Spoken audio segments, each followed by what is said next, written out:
Swamiji has revealed that this power manifestation can take about 42 minutes to manifest. Hold that, where you're connecting to the nature.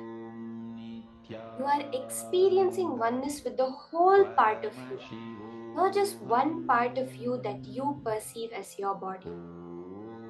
That whole, whatever comes within your awareness, is actually you.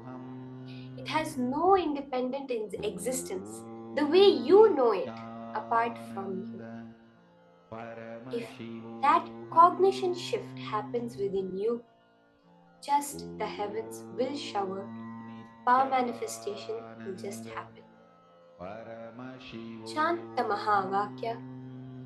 Be completely unclutched. Let there be no movement within you or within the body, within the mind, within your inner space. Just be witnessing the arising, the sustaining, and the dissolution of any thoughts within you. Paramashivoham. Om Nithyananda. Paramashivoham. Om Nithyananda. Paramashivoham. Om Nithyananda. Paramashivoham. Om Nithyananda. Paramashivoham.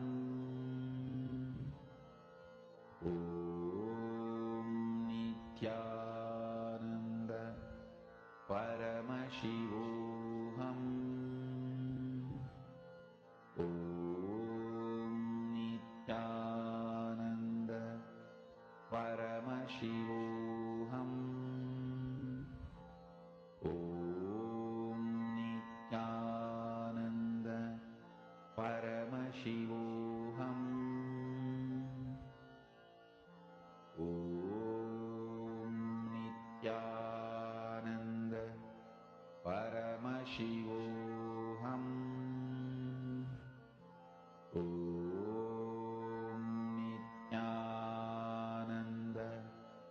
Paramashivoham. Om Nithyananda. Paramashivoham. Om Nithyananda. Paramashivoham. Om Nithyananda. Paramashivoham. Om Nithyananda. Paramashivoham. Mahamahāvāgya, spiritual lullaby for samadhi, and Suprabhatam, wake up call, wake up song for Paramashiva. This Mahamahāvāgya is spiritual lullaby for you to fall into samadhi. Suprabhatam, wake up song for Paramashiva to wake up in you. Just remember this one powerful cognition. This Mahamahāvāgya puts me in samadhi. This is spiritual lullaby for samadhi, and Suprabhatam, wake up song for Paramashiva in me. For Paramashiva to manifest. With this one spiritual powerful cognition, chant this Mahamahāvāgya.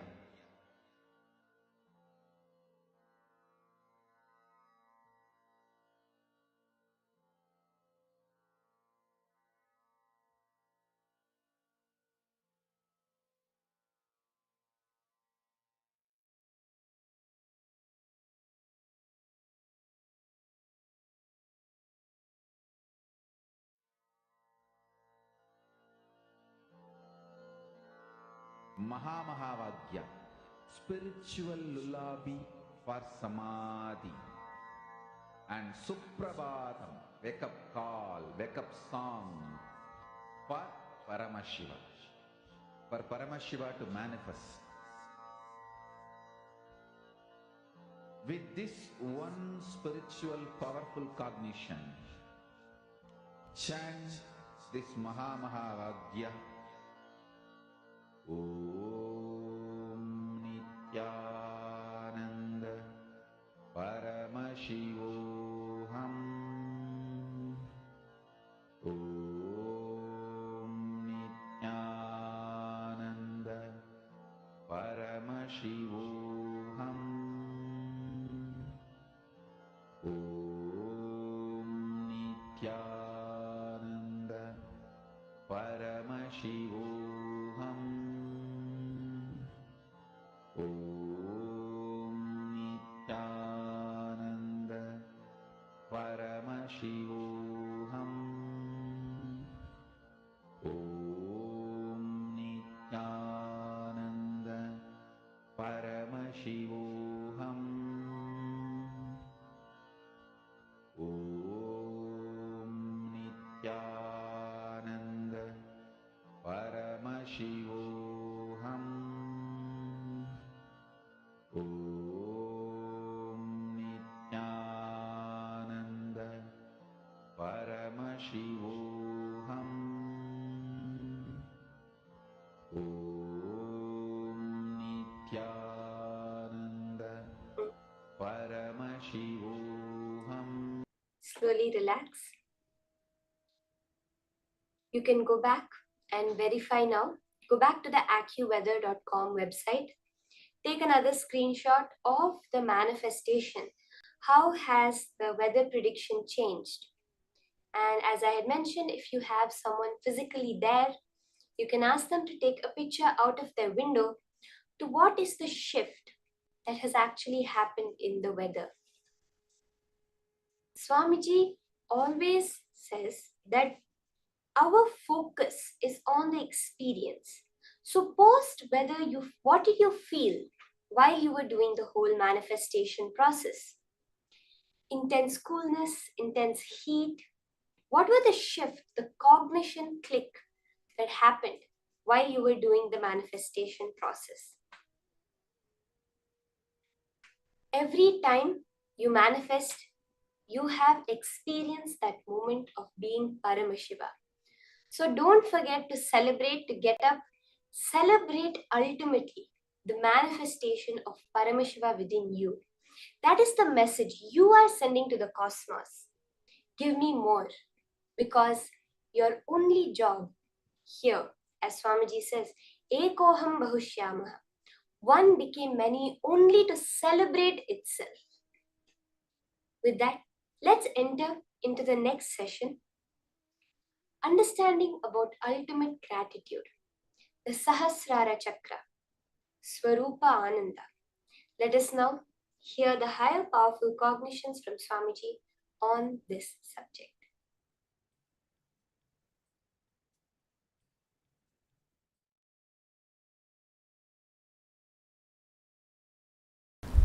The opinions like love, hatred, those signals occupy such large space in your brain, they form like a fort and do not let you see beyond the wall. Listen, listen.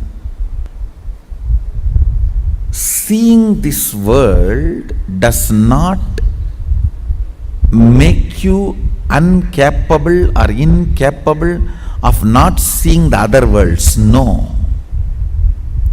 Opinions you form about this world stops you perceiving the other planes. Listen. I'll repeat. See, this world you see. Bhur, Bhuva. In the human body, you have access to all the three. Bhur, Bhuva, Swa. in human body, you can experience Swa also. Bhur, Bhuva, Swa, all the three you can experience in this human body. This Bhur, Bhuva, Swa, these planes which you are seeing is not stopping your ability to perceive other planes like a Tapo, Satya, Brahma, all those lokas. But the opinions you form about these worlds becomes a huge fort inside your brain, Sahasrara Mandala, 1,000 petal flower. When that fort is built, then you are not able to see outside the fort. That stops your ability to perceive the multiple dimensions of the universe. Listen. Actually, choices are not only not freedom, they are anti-freedom. Listen. Choices are not only not freedom, they are anti-freedom. You are so engrossed, engaged, feeling you got the result.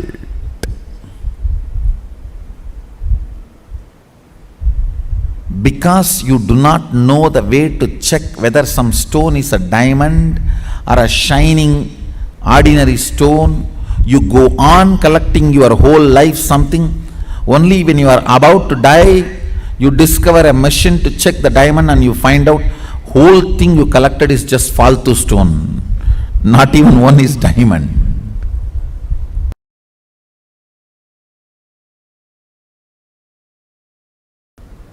The more dimension life you manifest, more fulfilling you are, more complete you are, more Sadashivatva manifests through you. Understand? Understand? Through puja, if your breathing becomes very, listen, intense does not mean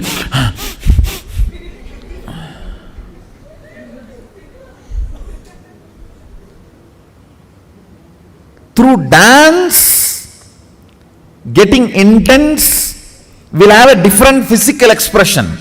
That will naturally be like a big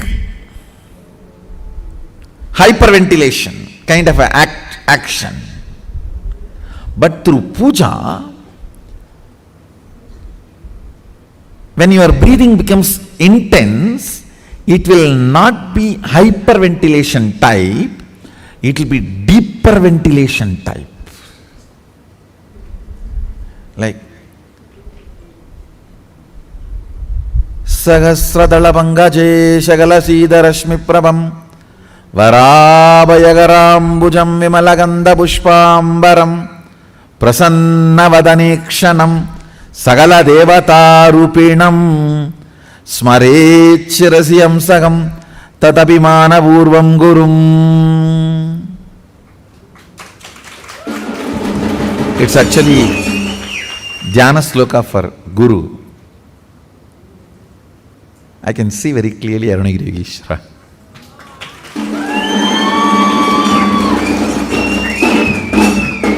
Sahasradala Pangaje Shagala Sida Rashmi Prabham Varabhayagarambujam Vimalaganda Pushpambaram Prasanna Vadanikshanam Sagala Devata Rupinam. On the 1,000 petal lotus, Varabhayagarambujam, Vara Abhayakara, Prasanna Vadanikshanam, with a beautiful alive. Prasanna Vadana, smiling, welcoming. Prasanna cannot be translated just as a smiling or welcoming. Prasanna should be smiling, welcoming, alive, illumined, graceful. All that words should be added. Prasanna is something which brings you to the present. Prasanna vadane kshanam sagala devata rupinam. Embodiment, or in the form of sagala devatas, all the gods and goddesses. Smarechirasi hamsaham tatapimana purvam gurum means with my breathing flow, hamsakam. See, hamsam is the integrity syllable of your breathing. Listen carefully. Integrity means being what you are known for.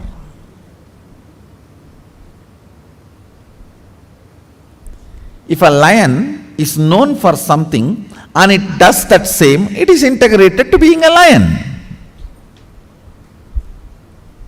An elephant is known for something and it is doing the same thing, it is integrated to being an elephant. If suddenly elephant starts eating the flesh, what will happen?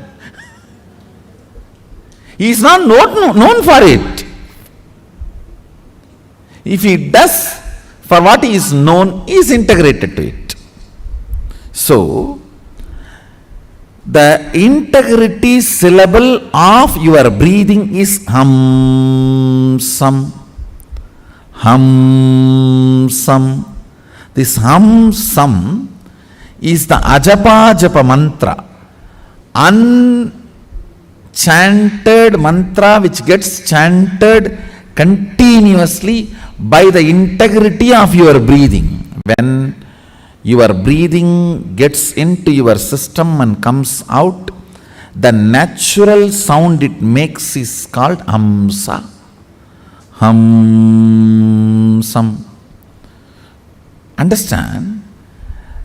Where this hum sound takes a turn of some sound is Sahasrara. That is where Guru is sitting. That is why it is called hum. Please listen carefully. That is why he is addressed as Hamsakam. Where the hum turns into sam, his akam resides there. That is his house. If the hum does not turn into sam, you are savam. Understand? If the hum, listen carefully. If the hum is 100 unit and sam is less than 100, 99, you are just aham. If the hum is 100 and sam is 100, you are hamsa. Jiva, individual soul, who had Pratyagatma Chaitanya Jagrata. If the hum is 100 and sam is 101, you are Paramahamsa.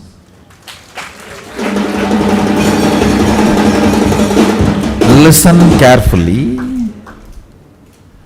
This hum-sam proportion decides the level of integrity you have in your system. This hum-sam, that decides how many dimensions in your brain are open and available, accessible to you. Listen very carefully.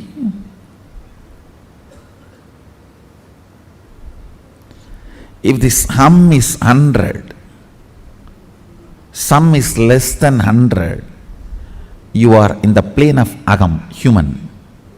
Bhu. If the hum is 100, some is also 100, you are hamsa, jiva who is awakened. If the hum is 100, some is even 101, you started entering into the Paramahamsa dimension. Means the Guru component has started manifesting in your jiva. Means he started mixing in your taste of life. What is your desire? Your Guru's desires. What is your taste of life? Your Guru's taste. What is your joy? Your Guru's joy. What is your opinions about death? Your Guru's opinions. What is your opinion about life? Your Guru's opinions.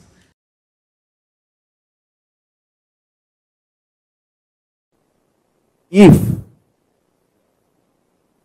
you start enjoying the narration you carry about you, Svarupa Ananda, and everyone around you enjoys the narration about you, which they carry in them. In that space,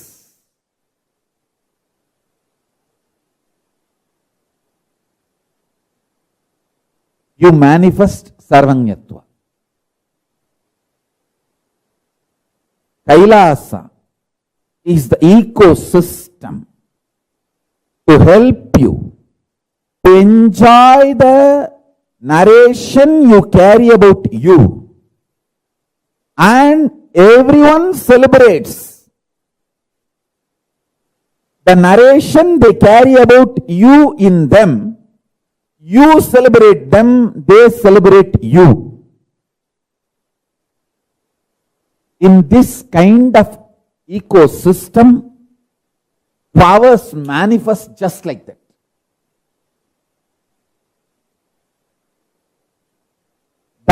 That kind of an ecosystem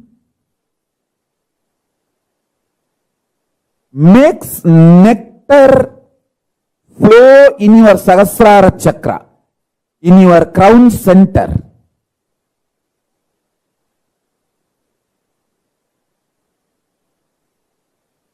Even when your Guru initiates you with his consciousness, the first thing happens is your Sahasrara chakra explodes in superconsciousness, the Paramashiva space. The nectar, Amrita, pours in your system. You enjoy the beautiful narrative of you carry inside you. That you are Paramashivatva. And you enjoy the Paramashivatva of the whole universe, everyone around you. And everyone around you enjoys you.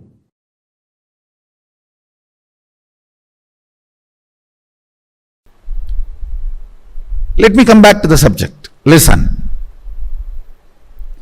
Whenever you are not able to hold the lit up 1,000 lotus petals, the Sahasrara, and come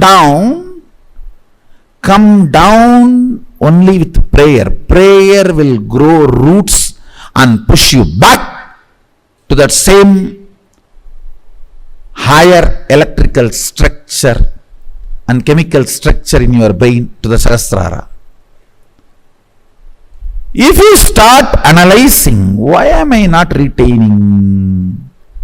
Maybe all the sins I have done.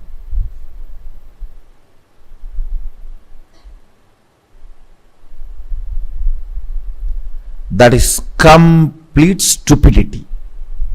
Wrong diagnosis makes duplicate doctors.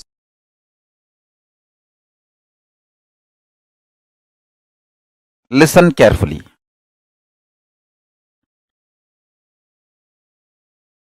All of us are given something and denied something.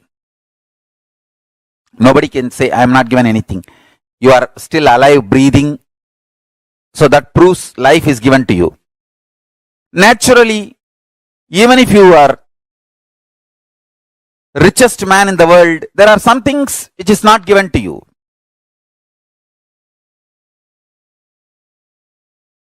If you cultivate consciously a consciousness,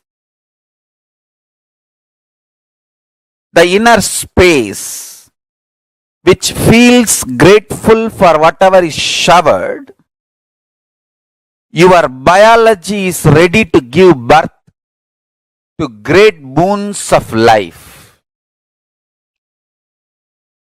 Understand?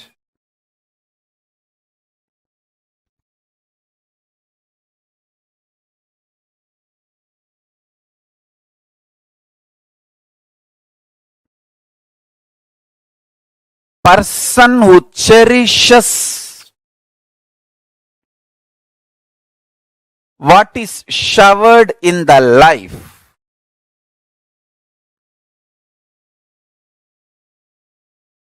feels supported, loved, cared, and goes on deciding to support, love, care.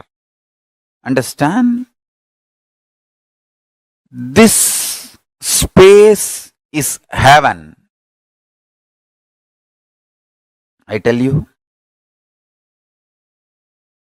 all I need for me to run my whole day is just consciously feeling joyful.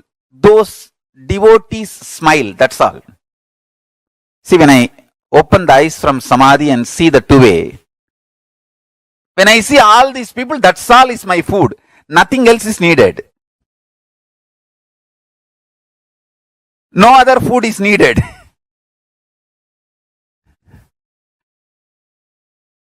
Understand?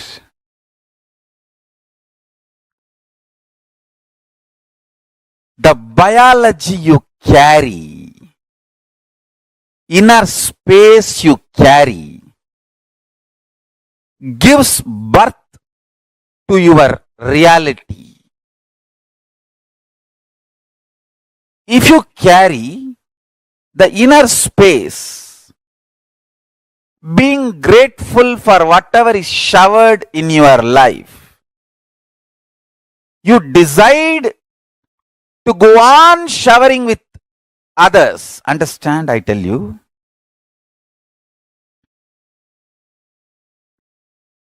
Whoever enjoys by contributing are gods, angels. Angels may not be the right word. What I wanted to convey is devatas. The Sanskrit word devatas. Maybe the rough translation in English can be gods and goddesses, not angels. Because devatas are much higher than angels.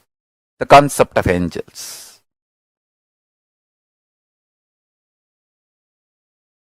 Listen carefully.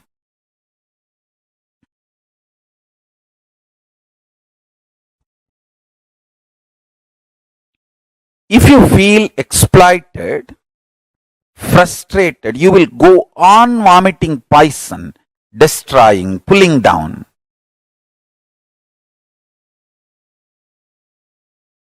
Spreading hatred, vomiting poison. You will be so deluded. You will know you are straight lying.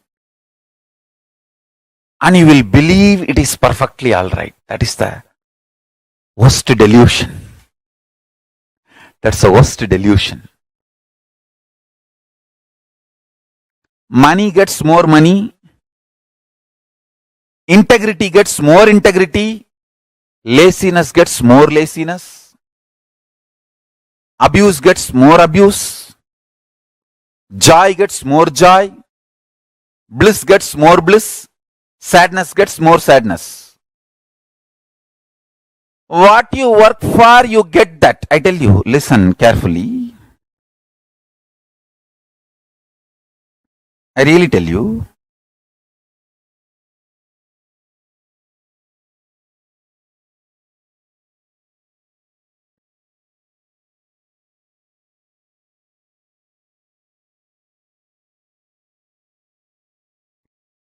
Make integrity as a strategy for your life.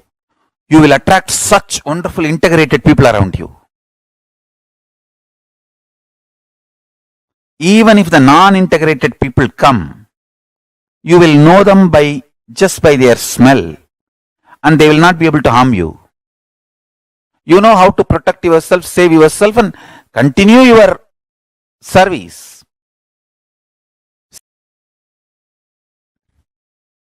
Love for the consciousness.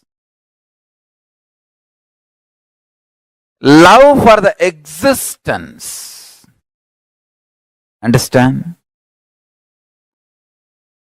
The source of life is all about going on contributing.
Influence now. Influence the present moment. Be powerful over the present moment. Understand? Live in the present moment is not a complete truth. Have power over the present moment is the complete truth. The power of now is having power over now. Listen. Understand how you feel about you now and how you feel about the world now. Make that too powerful. If you understand and make yourself powerful, that you are Paramashiva, you will understand world is so auspicious and you are the power. Whatever you think, perceive, even as bad, was never bad, is never bad, will never be bad. It is your wrong perception is the problem. Delusion is the problem. Everything is happening properly. You just need to add more life positivity, more understanding. You just need to remember again and again, you are Paramashiva, and face everything out of strength and powerfulness.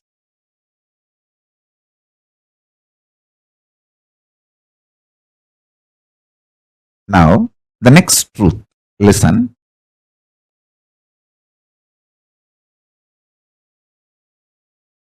Sometimes you feel the world is literally falling.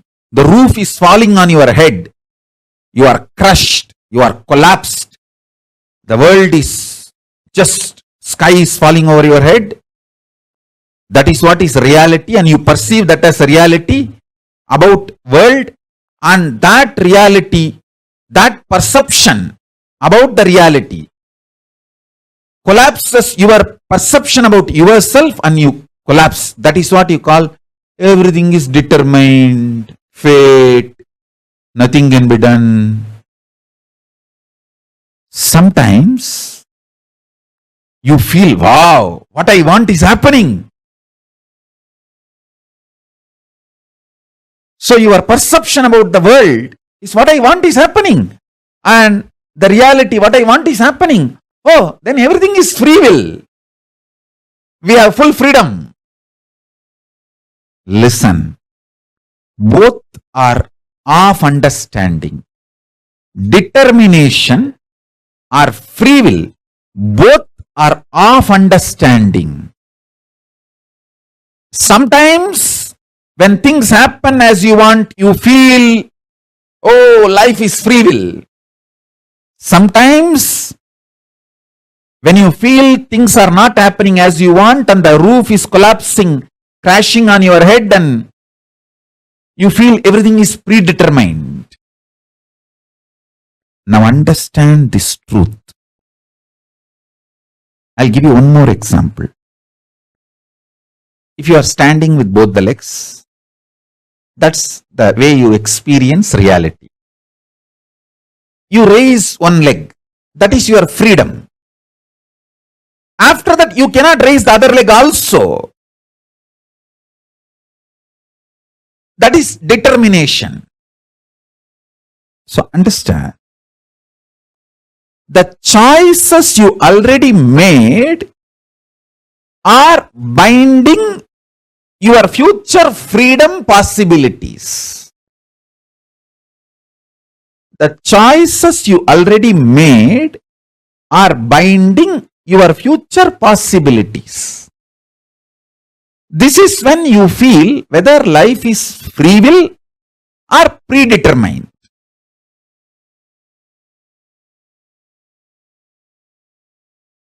When you perceive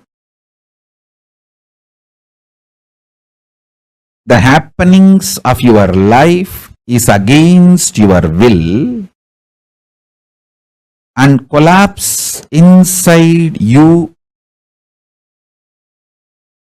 the way you perceive the world very negatively, and collapse your own identity about you and lose trust on you.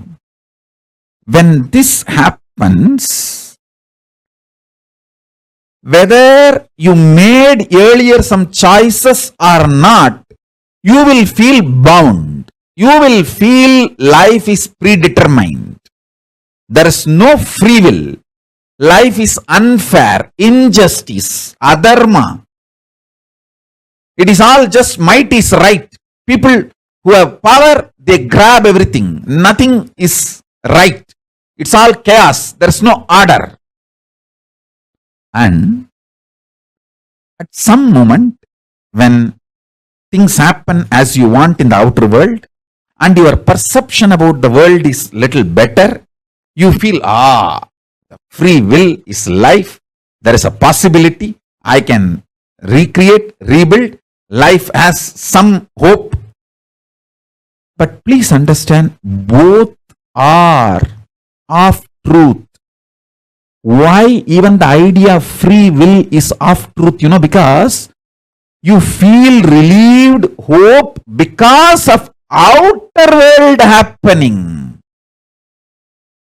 But the real truth is, if you decide to cognize the truth, you are Paramashiva, Paramatma, ultimate powerfulness. Understand? Whether life is predetermined or free will, the super determinism is the truth. Answer for the question whether life is free will or predetermined is life is super determinism. Neither predetermined nor free will. It is super determinism. Understand? Empowering yourself with the truth, reality. You are Paramashiva. You are the ultimate Paramatma. And from that truth, reality, making your perception about life, and with that strength of your subjective truth about yourself and your subjective experience about the world, impacting the world, the reality is super determinism. This is the real way of existing. This is what I call freedom. Freedom is not choices. Freedom is manifesting the reality you want to manifest. Listen.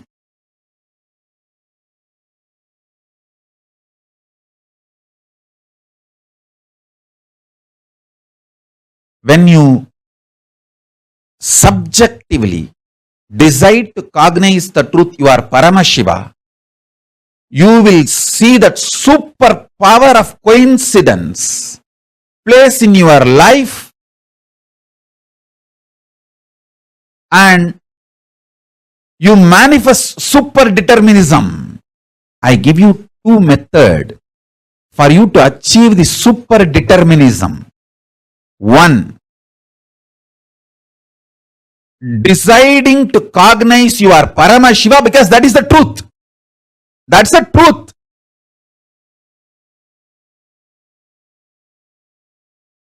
And face your inner space, your perception about life and the life reality itself. With this truth, I am Paramashiva. This is what is having power over now. Life, reality. That's first. Second, always tell everything to your Atmamurti. You can pray, you can cry, you can express your frustration, you can express your joy, you can express your gratitude, you can even fight. Do everything with your Atmalinga and Atmamurti. Everything. Continuously talking to your Atmalinga and Atmamurti will give you the power to manifest what you want. Shakti.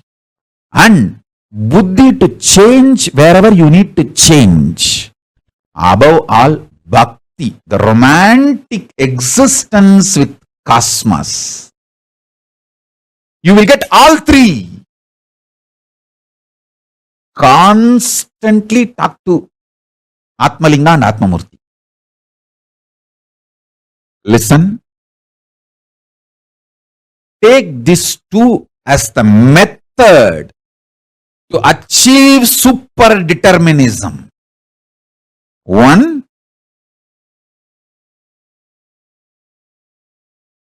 decide to come to the powerful conclusion you are Paramashiva because that is the truth.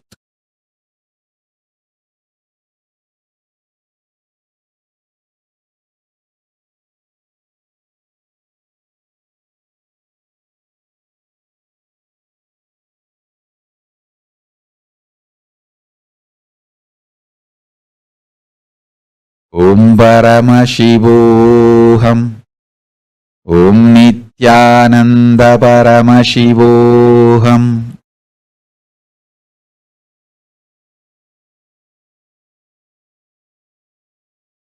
Second, continuously talk to Atmalinga or Atmamurti. You can offer your prayers, you can talk even casual things, you can express your love, gratitude, even anger, you can fight, you can express your frustration, you can do anything you want.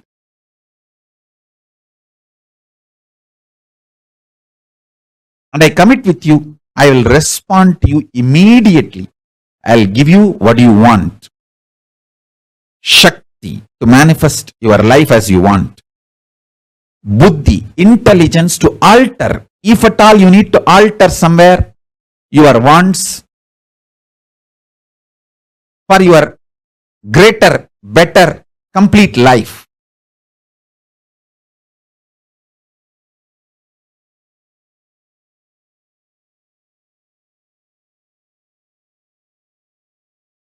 And above all, bhakti, a life positive, joyful connection with life, reality, cosmos, with everything, with yourself, with world, with God, everything. And yukti, method to live enlightenment. And mukti, enlightenment itself.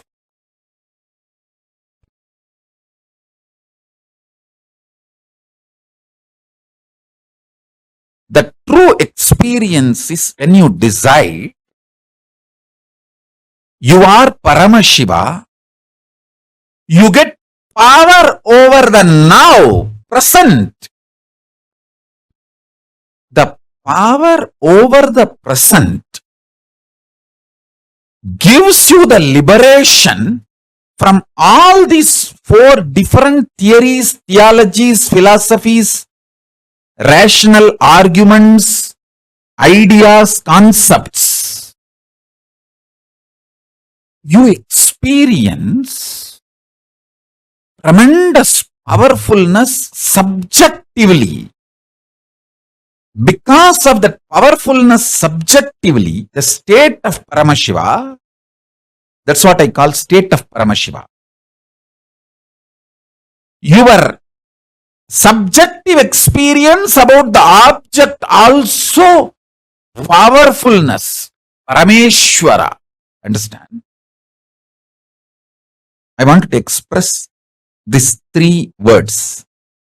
Your subjective experience of your subject, your subjective experience of the object, and the object, reality as it is. Understand these three words. Your subjective experience of your subject, yourself, your subjective experience of the object, world, and the world, the object itself. In these three, if you empower the subjective experience of your subject with truth, that truth makes your subjective experience of the object also powerful. When these two components of you becomes powerful, it impacts the object and makes what you want to manifest as life. This is the experiential reality of super determinism. Everything else is a delusion, false.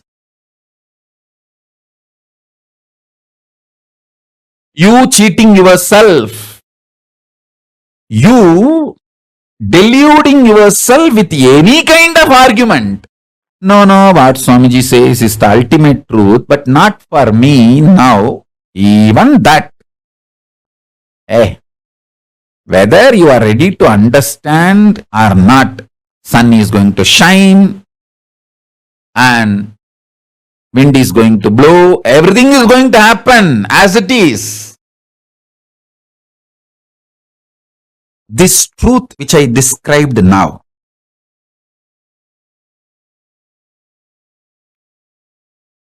I'll explain the next level. Listen. Super determinism means empowering your subjective experience about you, your subject, with the truth you are Paramashiva. Paramashivatvamasi. You are Paramashiva. Empower your innermost subjective experience about yourself consciously. You are Paramashiva because that is the truth. And from that powerfulness, analyzing your subjective experience about the object world, understanding everything happened in your life is just to trigger this enlightenment in you, trigger this awakening in you. Even the grahas, there is no graha, bad graha. There is no time, bad time. Only to remind you about your great truth, the grahas act. When you don't want to be reminded to live the higher reality,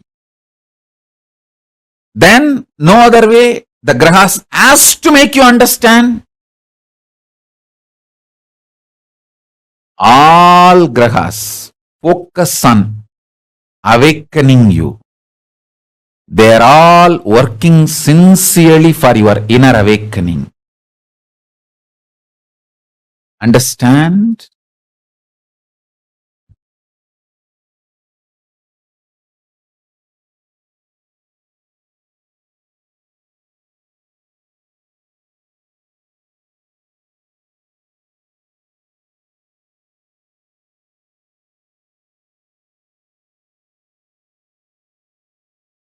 Hey, listen. Sometimes your babies are pet.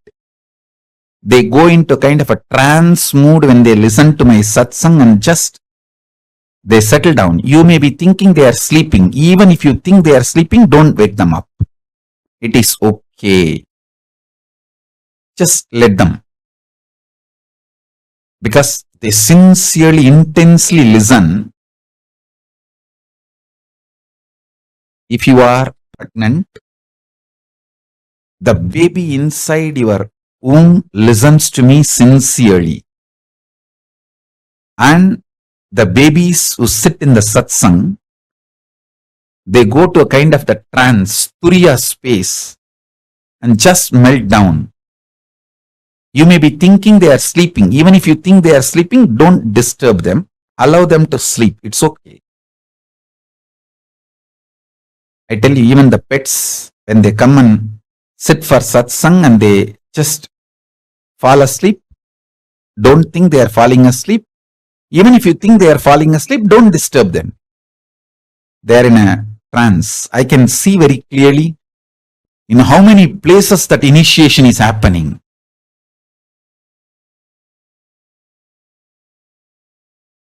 When initiation happens, so many people react in a different way. Babies go into the trance of turiya. So all of you, allow this initiation to happen inside you and to everyone around you. If you have pets and kids, get them to satsang.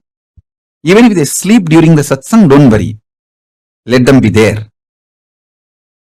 Because these great truths, they get inside the system and become bio-memory. it becomes just biomemory. Listen. Now listen to the next truth. See, whenever the objective reality impacts your subjective experience about the object and damages your subjective experience about the object, that damage, when it gets overloaded, impacts your subjective experience about the subject itself. That is what I call you gaslighting yourself. Nobody gaslights us. Understand? Nobody can gaslight unless we allow the gaslighting. Whether gaslighting or enlightening, it's your responsibility. You allowed gaslighting of the society, so allow my enlightening.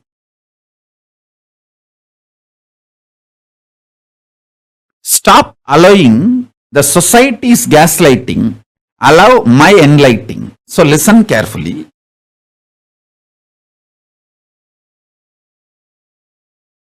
Subjective experience of the object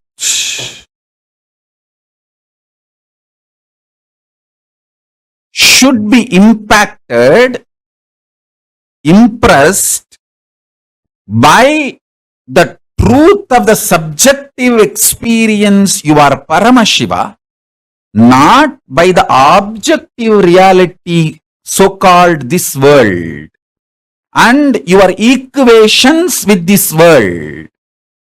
You always have wrong equation with this world. Always you feel injustice is done to you. Somehow that becomes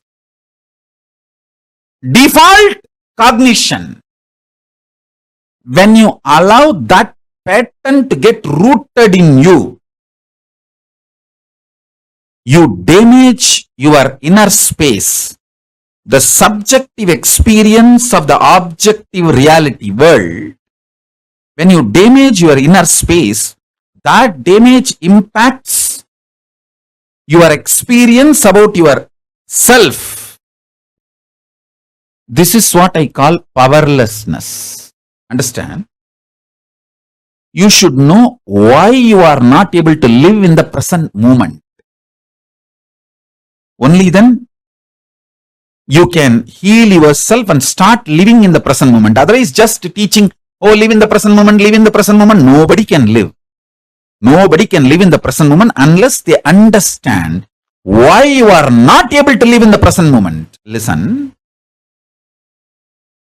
If you feel so much injustice is done to you and feel anxiety, panic attack, your subjective experience about the object world is impacted by the world, others, outsiders, everyone.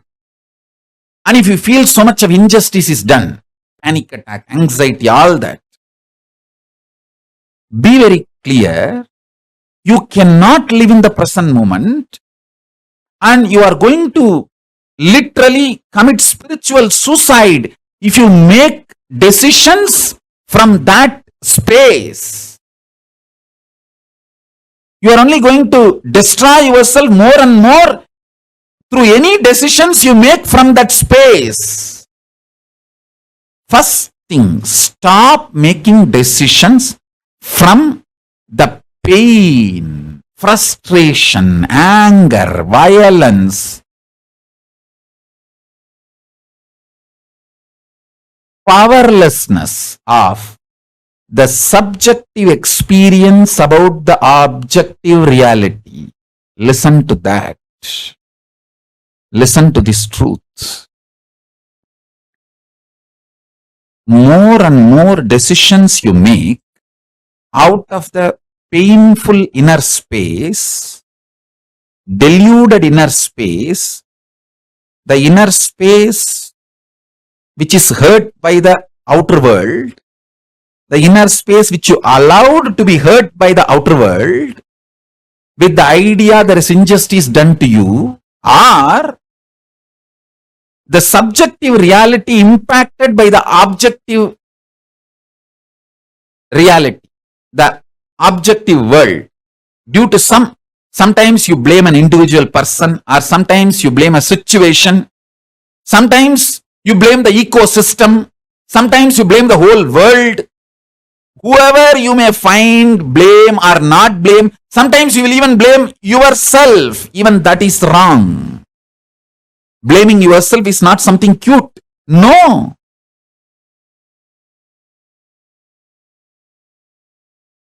Don't say, oh, I am suffering so much. How can I be Paramashiva? Say, I am Paramashiva. How can I suffer? Change the whole thing. Listen. Don't say, I am suffering so much. How can I be Paramashiva? No. Say, I am Paramashiva. That is the truth. How can I suffer? Let truth empower your experience about you and empower your experience about the object. Let the truth empower the subject's experience about subject, subject's experience about object, and object itself. All three. This is what I call super determinism.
Nithyananda, how many of you clicked with this amazing revelation now from Swamiji on super determinism?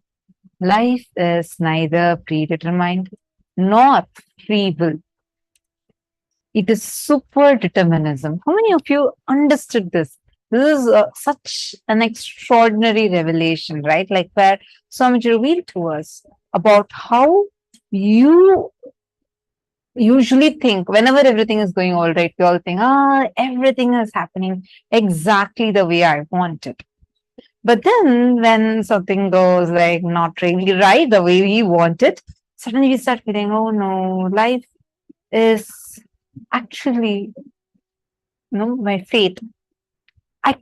Someone is somewhere in the remote corner of some heaven, somewhere where God is sitting and conspiring against me and writing my fate like this. Look at my fate. This is how my fate is.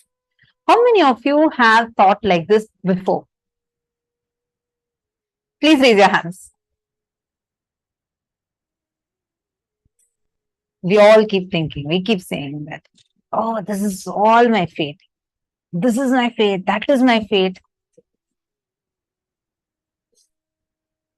Please post. Come on.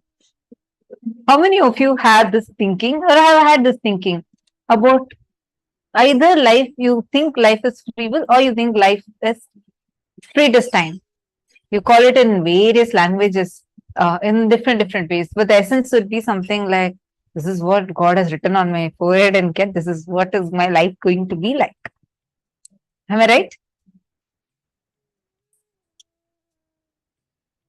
It's actually quite a popular terminology. I think literally we all would have grown up hearing this. Ankita has posted this. Sometimes I given excuse for my failure by thinking it is fate.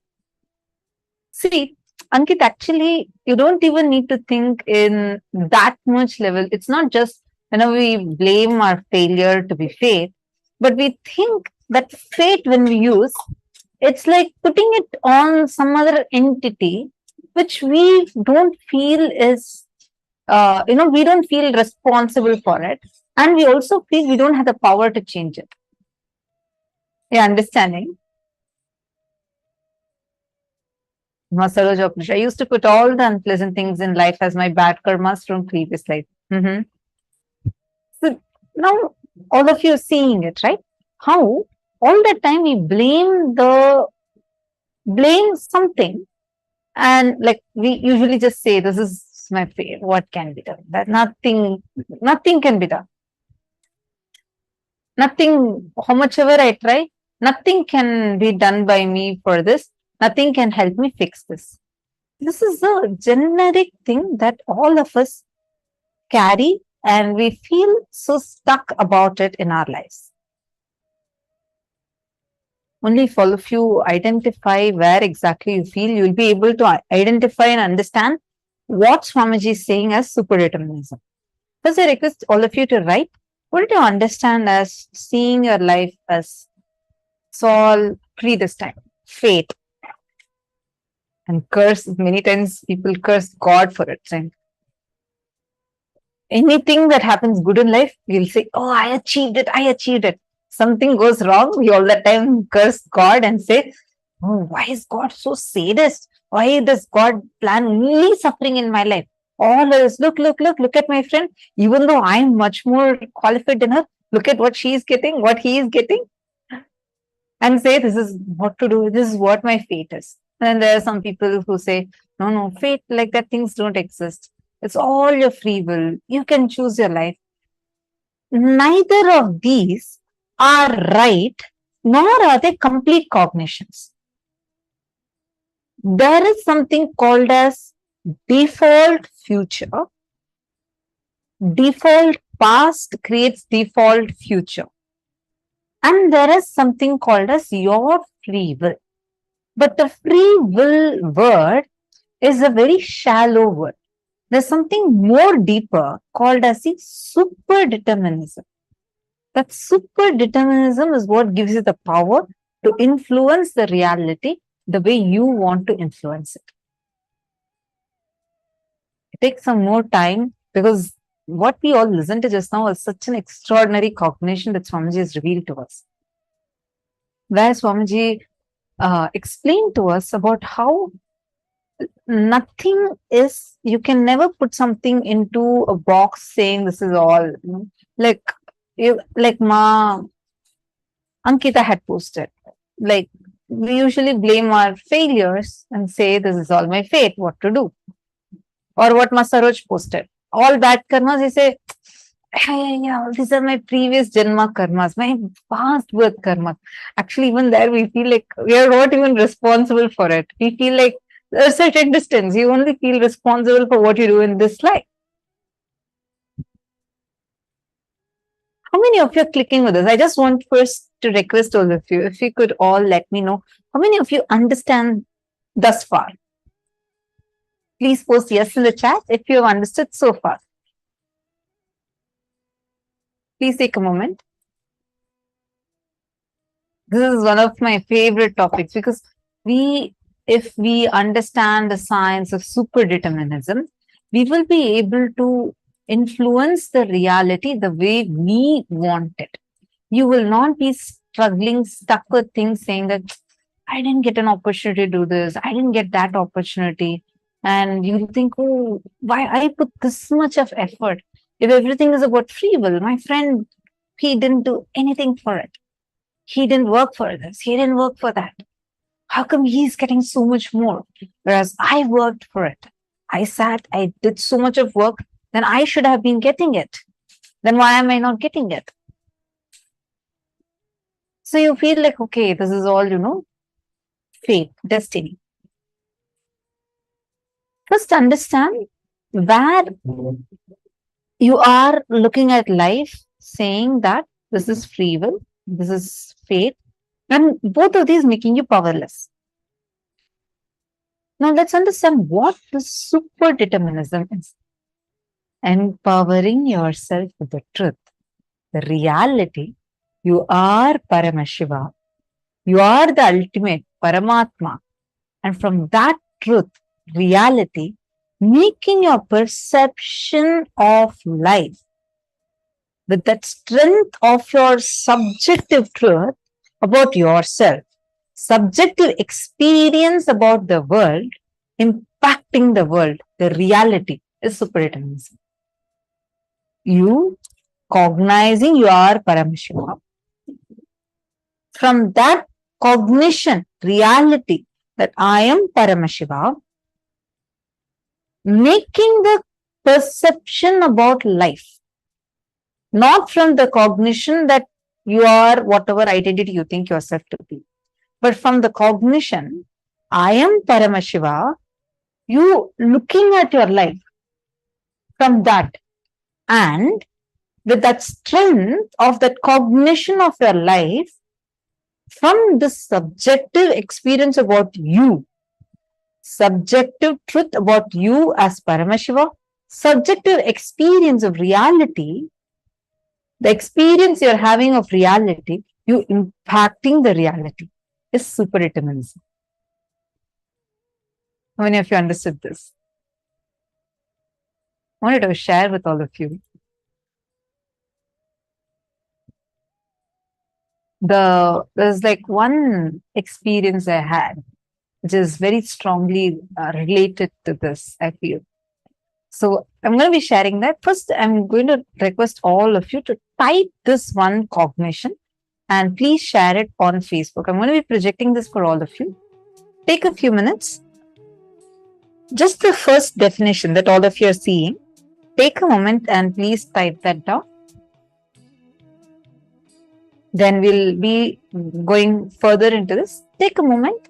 All of you, please type down the first definition. I'm going to be reading out so that it's easier for all of you. Empowering yourself with the truth, reality. You are Paramashiva. You are the ultimate Paramatma. And from that truth, reality, making your perception about life. And with that strength of your subjective truth about yourself, and your subjective experience about the world, impacting the world, the reality is super determinism. Please take a few minutes now and type this down. I request everyone to please type it.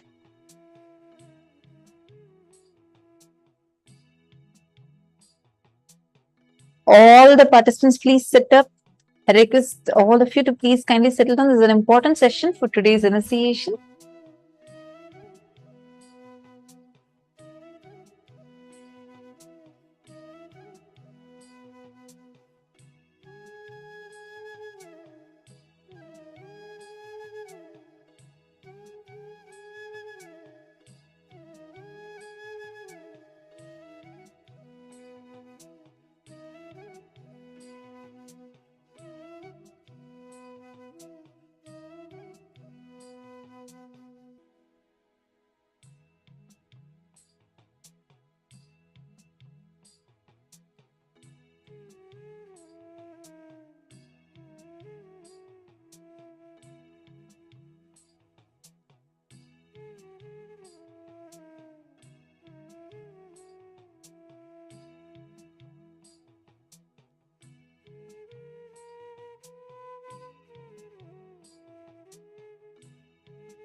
Okay, wonderful. I hope now all of you have written down. I see many of you that have already posted.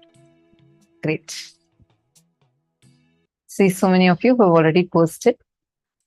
Wonderful. Now that all of you have written down, now are you all understanding and cognizing what is superdeterminism? Clear so far? Okay. I wanted to share a small experience with this. So I have shared this before. This was in 2018. Yeah. We had a world tour. So we had like all the balasams of Gurukul going to different parts of the world, right? Like as teams, we will go to various different countries and we would go meet people and conduct the power manifestation sessions where we'll do actually demonstration. And it was very, very, very exciting.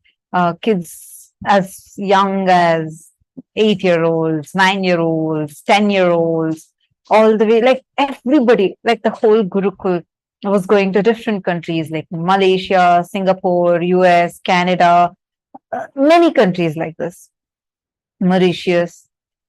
So one team was also like, I was also supposed to be leading a team for the world tour. And then plans had changed and it was decided that I am not going to be going and I'm going to be like I had zero plans of going for the world tour at that time. So I was going to be staying there in the Arinam. It was like, and this was all fixed. The team that was supposed to leave had already booked their tickets and they had already packed their stuff. Everything is ready. It's an international flight. And it's a world tour, meaning you're traveling to different countries. So you're going to go to 1, 2, 3, like different places. The tickets were fixed and written tickets, everything was fixed, planned, purchased, ready ahead of time itself. There was supposed to be 5 tickets totally. For the whole trip, they were supposed to buy 5 tickets. They bought all the 5 tickets. And in about 2 hours, the whole team is actually leaving to the airport. All right.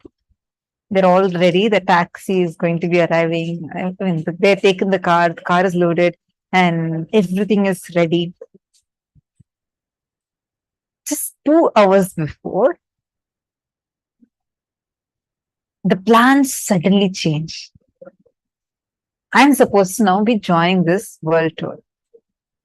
I'm supposed to be going and being a part of this tour and with the same group in the same flight, and because it's an international travel, so I'm supposed to be with the same group, same team, and exact same flight I'm supposed to be booking.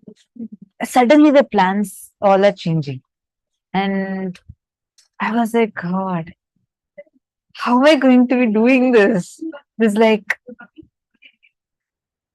tickets are to be booked. Tickets are like the person who's booking the tickets had already told earlier, saying that the tickets are full, especially it's Christmas time. All these places are tourist places, everything is full, and I cannot get the same flight booked again for you.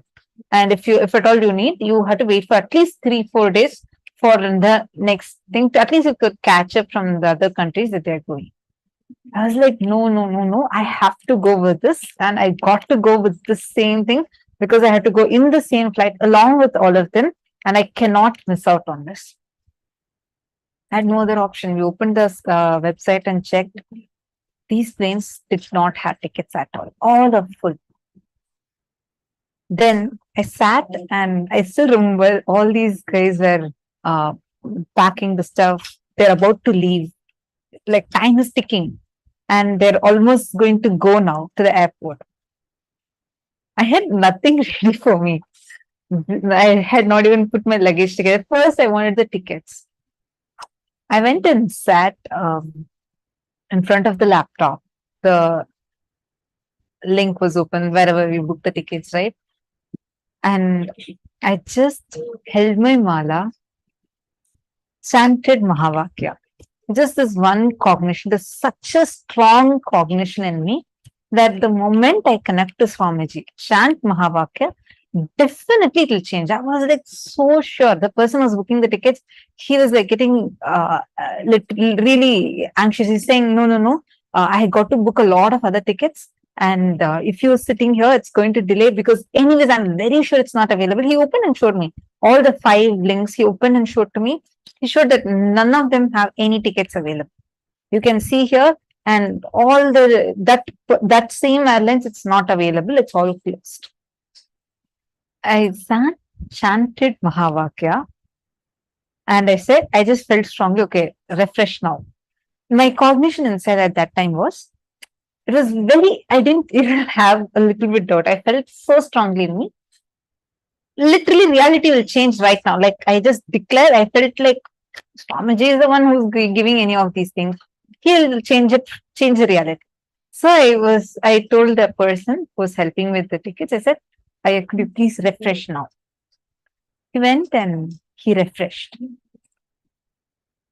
Exactly one ticket popped up in the same airlines, exact same flight with the exact same time. The first link worked. I was so excited. He said, no, I can't book even if one has come. I need all the 5 to come. I was like, okay, fine. I'm just sitting right here. I'm going to chant Mahavakya and declare for the rest 4 also. One by one, I chanted Mahavakya every single time. He refreshed in all of it, one after another. One. Exactly one ticket opened up and I was able to book it. And I went to the world tour and I had a great time, like actually traveled to the world tour. This was my experience where just all I did was connect to Swamiji, chant Mahavakya, and that impacted the reality to such an extent where an airplane ticket, not once, once if it comes, I can say, okay, miracle happened, coincidence, but it is not just once, consecutively, all the 5 came. I even made a post of this on Facebook at that time. It was like such a strong experience that even now I strongly feel anything that is needed. It's not even like I had to convince myself. I just strongly feel if something I need to change, I can just connect to Swamiji, chant Mahavakya. I'll hold my mala, chant Mahavakya, and Swamiji will just manifest it as a reality. This is what I understood as super determinism, where, I mean, this is just connecting to Swamiji and manifesting, but where your subjective truth and where you cognize yourself as Paramashiva, from that, you cognizing the world. How do you cognize about the world at that time? When I see the world as normally as Mata Tripuri, I feel like, oh God, this is not going to be possible. How can the tickets are all booked? We'll try to think of logical solutions. Okay, if not this, then that, then this, then that. But at that point, it was like such a strong click because of the experience Swamiji has given multiple times earlier. Connect to Swamiji, chant Mahavakya, definitely Swamiji will make it happen. So that was the cognition of the world at that time. So from that, when I made a declaration, Swamiji simply made it happen. Understand, the moment you cognize inside you are, I am Paramashiva. From this cognition, I am going to make a declaration. And with that declaration, I am going to impact and influence the reality. That is super determinism. How many of you are clicking with this? Please take a moment and pause.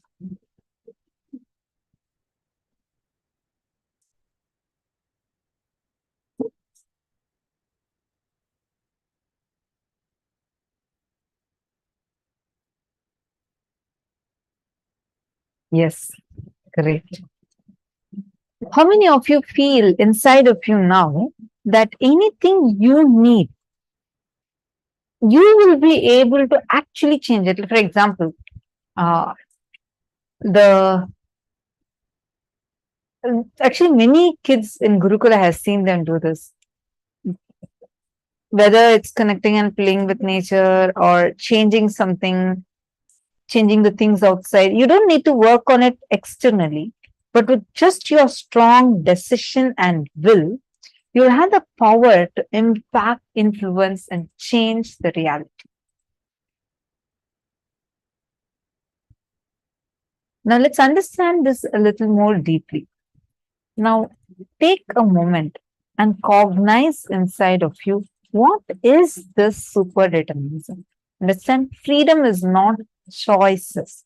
We all usually think freedom is choices. Oh, I have variety of clothes to buy. I have variety of lifestyles to choose from. Choice is only suffering.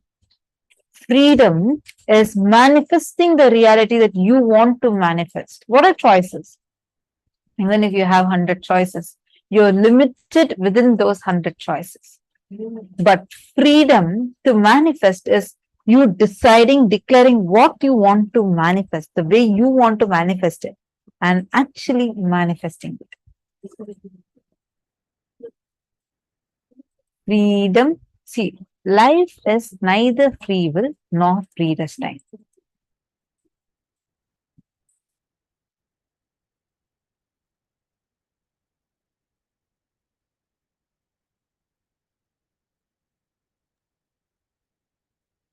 Thing as everything is previously set, it's all written and you have to go as per it. And at the same time, there's no such thing as, everything is completely free will. Like as you decide, it will happen. Life functions based on super determinism.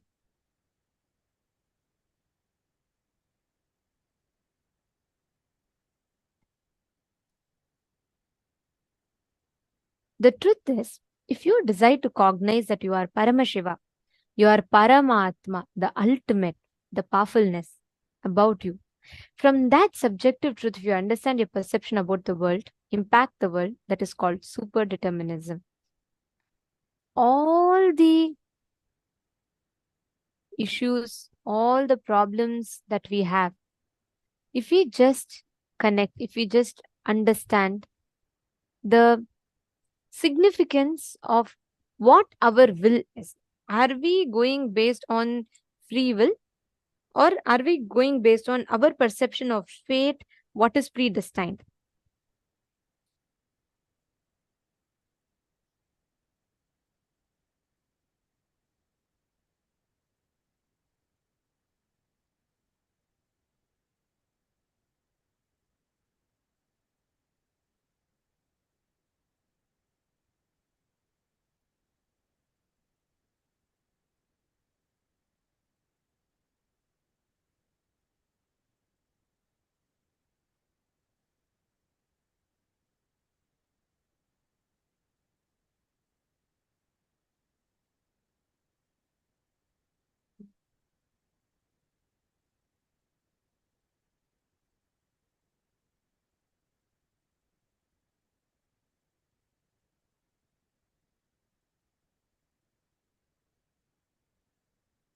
So many tons of incidents. How?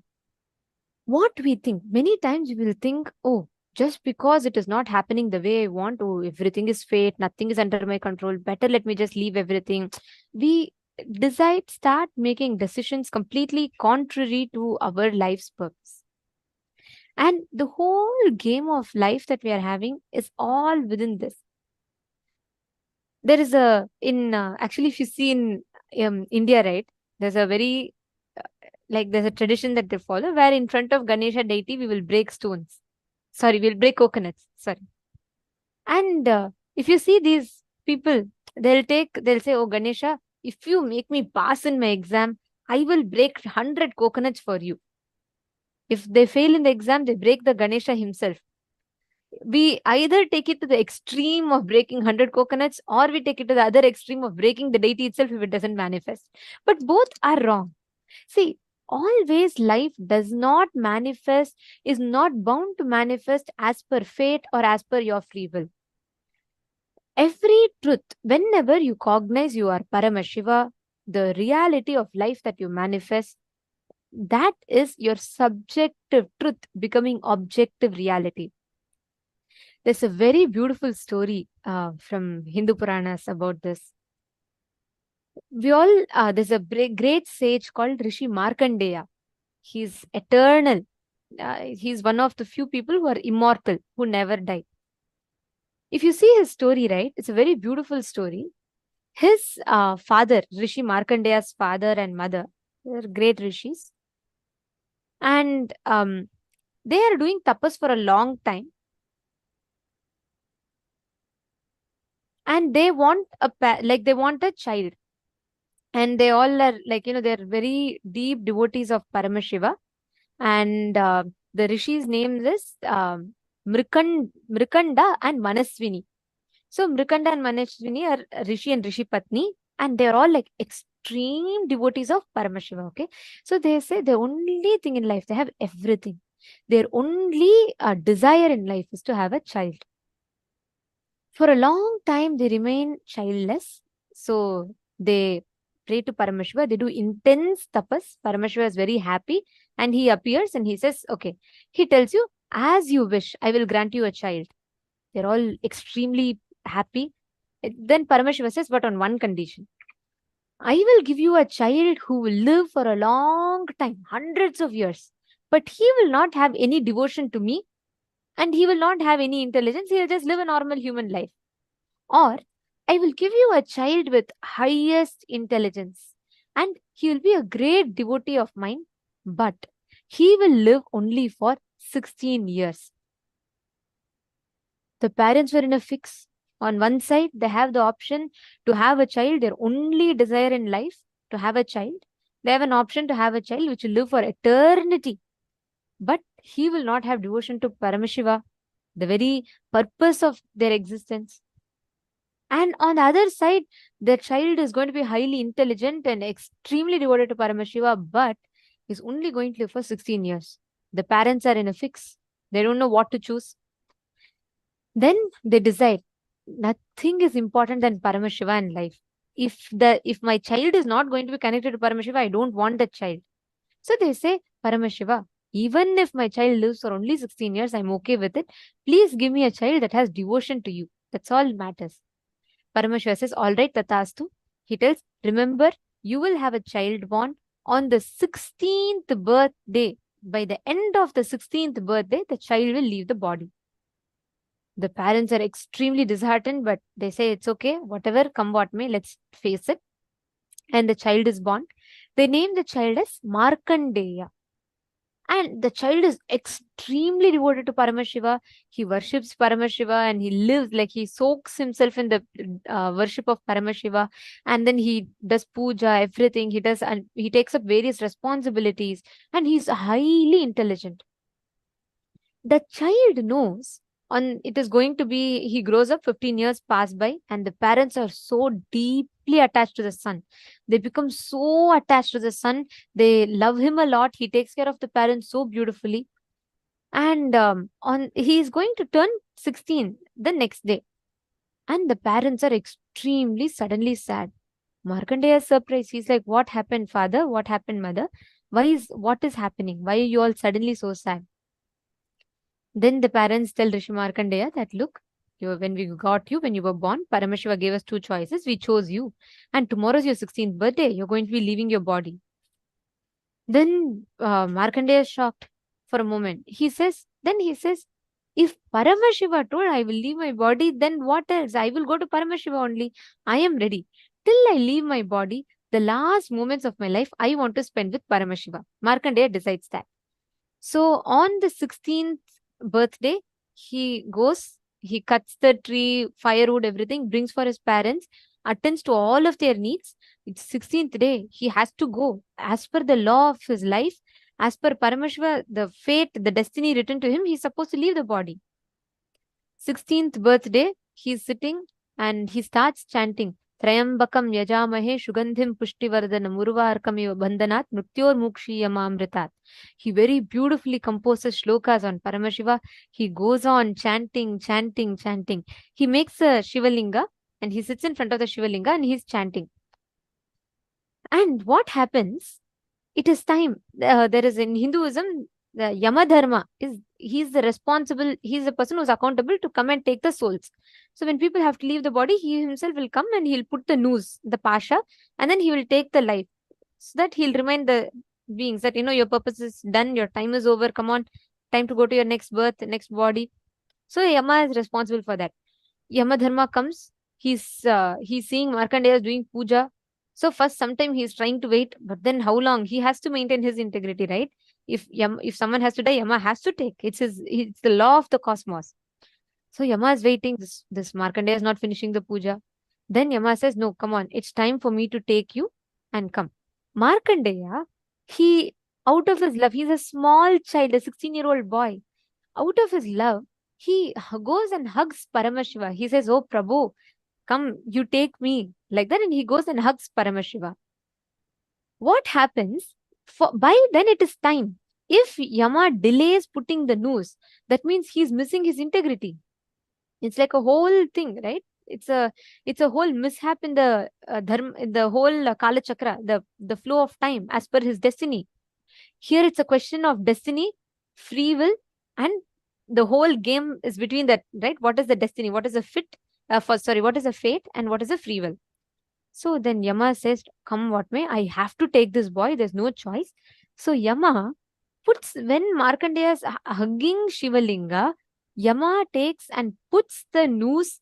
The noose falls around on Paramashivalinga and Markandeya together. That's all. The moment noose falls on Paramashiva, from the Shivalinga, Paramashiva comes out as Kalasamhara Murti. He comes out in that most terrifying form. He comes out with a Trishul, and Paramashiva says, how you have put the noose, not just on Markandeya, but on me.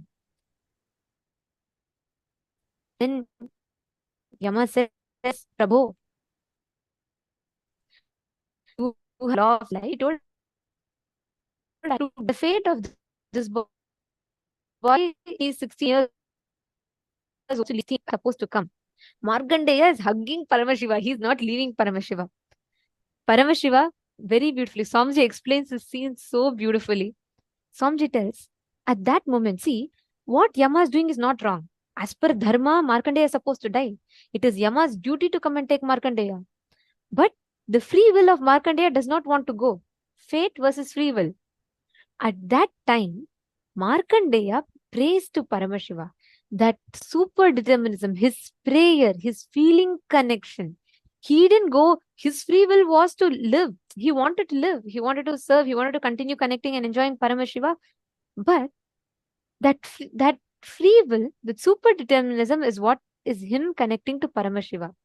Paramashiva then beautifully tells Yama, look, this is the law of life I gave you.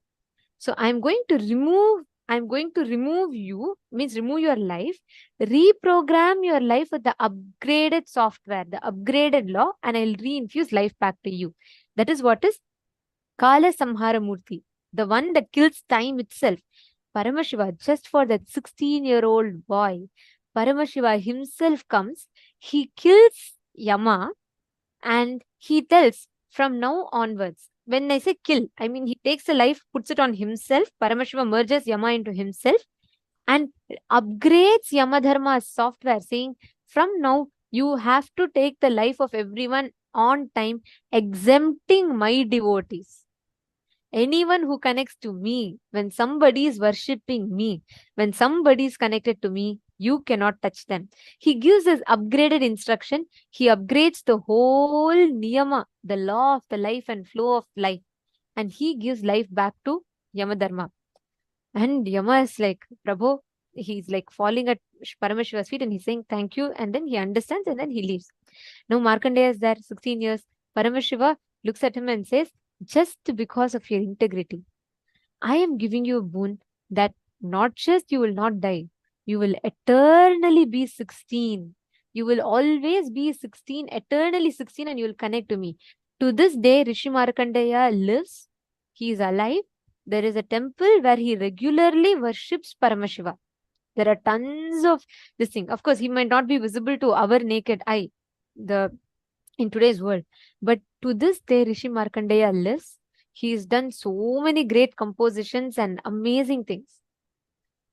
That is what is the Mahamrityunjaya mantra. It was Rishi Markandeya who delivered the Mahamrityunjaya mantra. So understand, it is so beautifully how when you see there is even fate, there is free will, but your super determinism, your connection to the Guru can change the whole law of the life and flow of the life for you. There is no such thing as free will. There's no such thing as just because you want, you are going to do it forever. At the same time, there's no such thing as predetermined. There's no such thing as it's fate. You have to do this, it'll happen. Beyond both, there's power of consciousness. Super determinism. How many of you are catching it? You're clicking.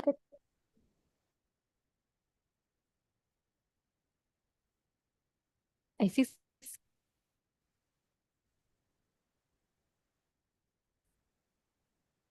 To go as free will. We will always be stuck in the loop of time. We'll always put ourselves into that time loop. Great.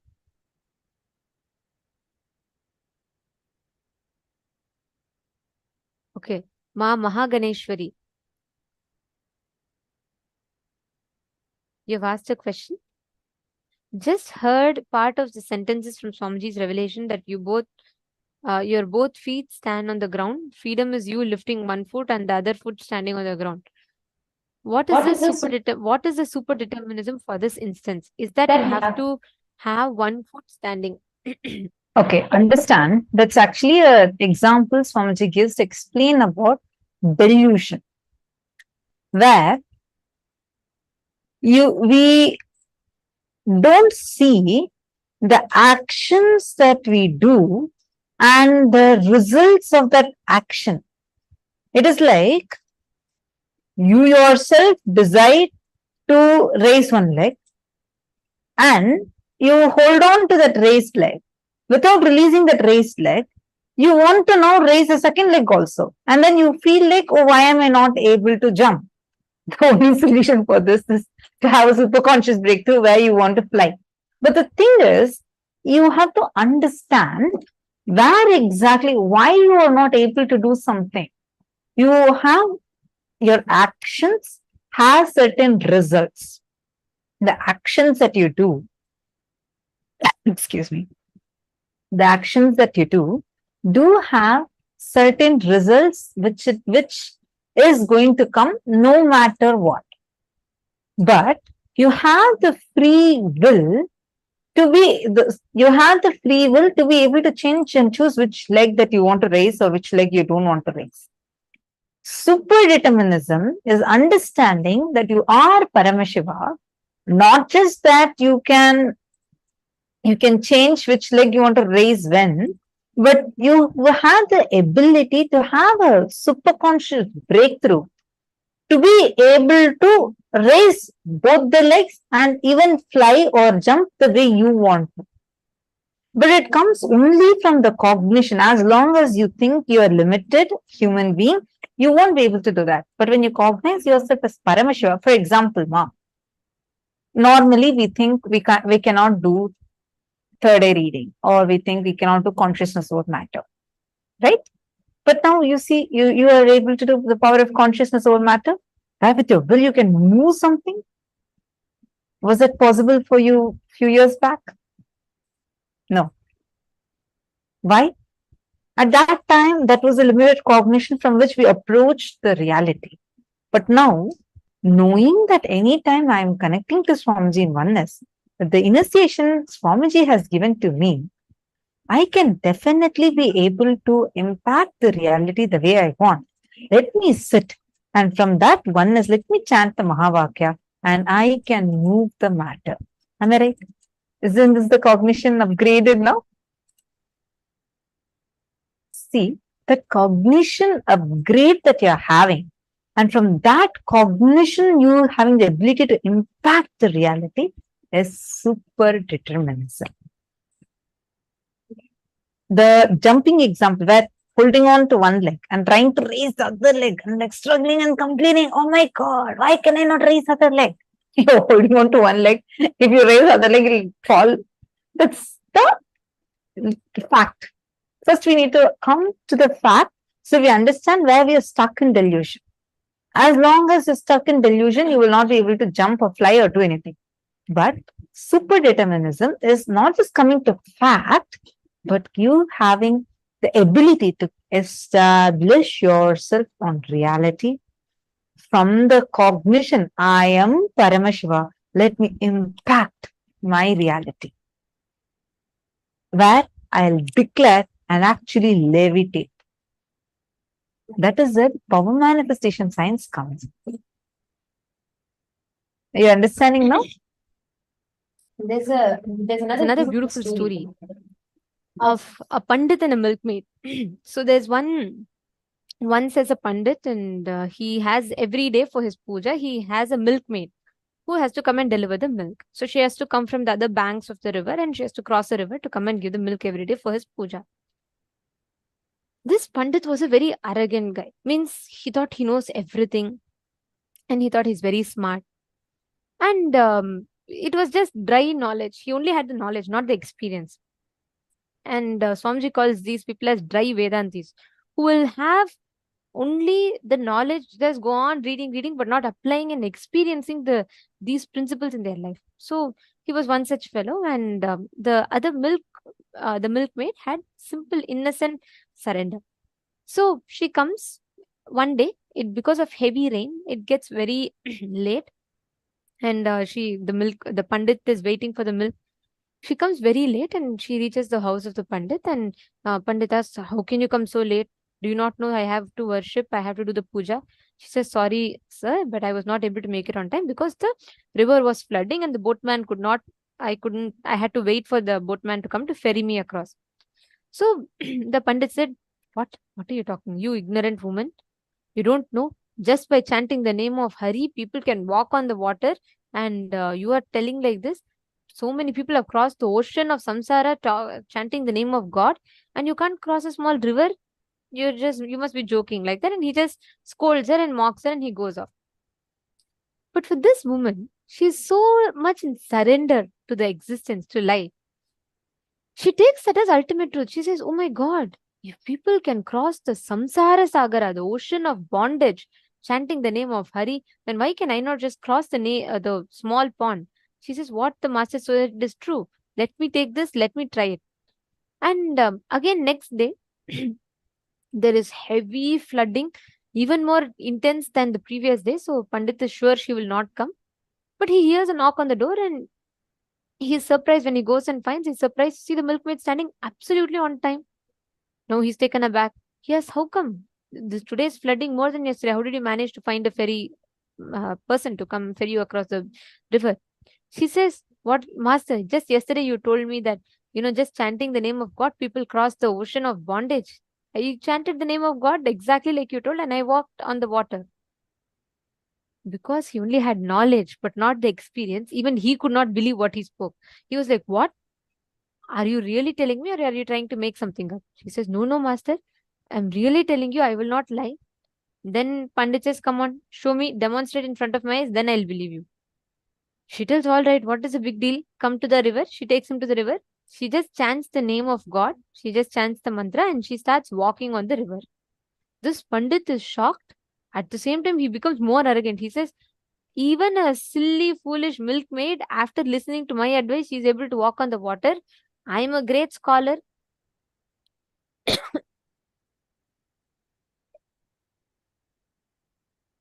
He says, I'm a great scholar. Then I should be able to walk easily. And he goes, he lifts his dhoti, he chants the name of God, and he lifts his dhoti. He keeps his foot, and he drowns in the water. Understand, there is no such thing as every action will have the same result. There is no such thing as our fate. Everything manifests based on your super determinism. How do you connect? How do you manifest the experience of Paramashiva? That determines your experience. Are all of you understanding? Okay. Now, let us do a very quick exercise to take this further. Pen down at least 5 aspects of your life where you're experiencing suffering, where you feel, oh God, I'm experiencing so much suffering. How can I be Paramashiva? Now, pen down these 5 aspects and go and find out the real reason of your suffering. What exactly is the suffering for? Take a few minutes and pen down, then we'll lead you on to the next step.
Hope all of you have finished writing down. Now, with this understanding, declare, see, every issue that you get in life, every time you are stuck in life, just understand, apply this one principle and start creating your reality. Start manifesting your reality. Simple truth. applying super determinism in every aspect of your life. That's all. That's all is the whole game about. So decide consciously, will consciously to apply super determinism. Make all your decisions based on super determinism, and you can see how you will be able to manifest the whole reality as you want. Now, we're going to be entering into the next session where we understand about how you can manifest not motivation but self-drive. How you can create this self-driving inspiration in you.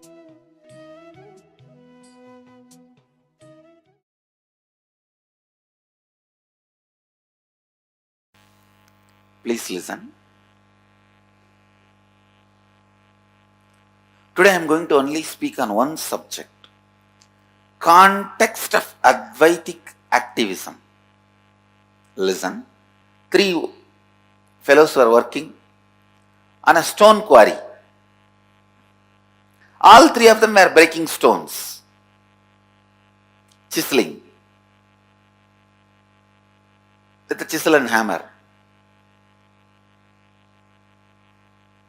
One onlooker went and asked one worker who was very morose, sad, depressed, dull, "What are you doing?" That fellow, almost crying tone, he said, "I am breaking stones."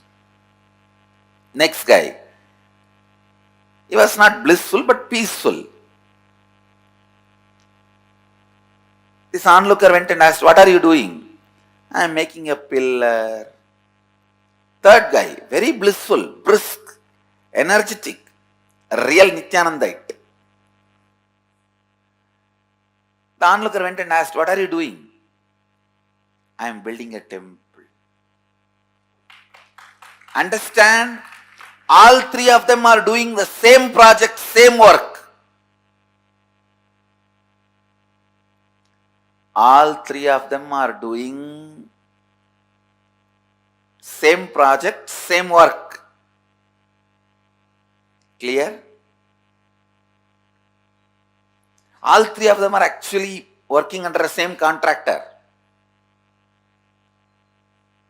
The context from which you are working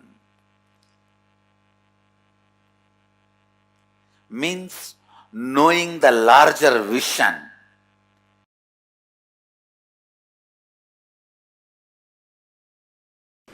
Today I wanted to expand on this one truth.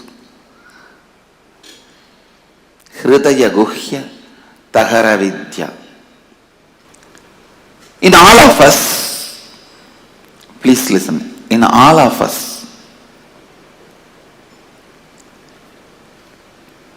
there is a strong cognition which is spontaneous for us, which forms the core of our heart, core of our being. Hridaya Guhya, which is cherished in the cave of the heart. For some people, "I am this body" is the Hridaya Guhya Tahara Vidya. They function, think, do everything with that understanding, "I am this body," from morning till night, painting and cleaning externally and internally takes the whole day. Internal washing, cleaning, filling, external washing, cleaning, painting takes whole day. Even the little remaining time they have, they will be working to get all this. Understand? All of us have Hridaya Guhya Tahara Vidya. In our heart cave, a natural understanding, a spontaneous flow of knowledge. Some people think mind, name and fame, the reward, joy. Joy which comes when others praise you. That is you.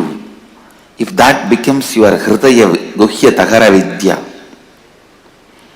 the spontaneous knowledge about life then whole life you run behind that stupid Nobel Prize. And finally you get rejected and dejected, and you go on teaching how to live to people. You need to understand what actually your Hridaya Guhya, in the heart cave, you think as your spontaneous cognition about inner image, outer image, life image and others image. Spontaneously what do you think? Understand? Spontaneously what you understand. Spontaneously what you carry. I wanted every one of you to know, spontaneously what you carry is what you brought from the past birth.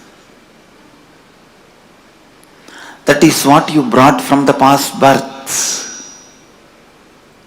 My Hridaya Vidya, Hridaya Guhya Tahara Vidya, the spontaneous cognition, knowledge I brought in my heart cave is completely aligned to all these four images.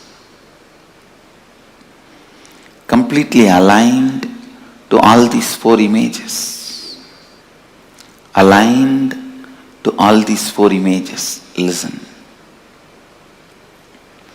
Completely aligned to all these four images. I may want to repeat this again and again till you listen. Listen. That was my spontaneous flow of life. What you feel inside you as you, what you declare outside you as you, what you want others to experience you as you, what you feel about others and the world.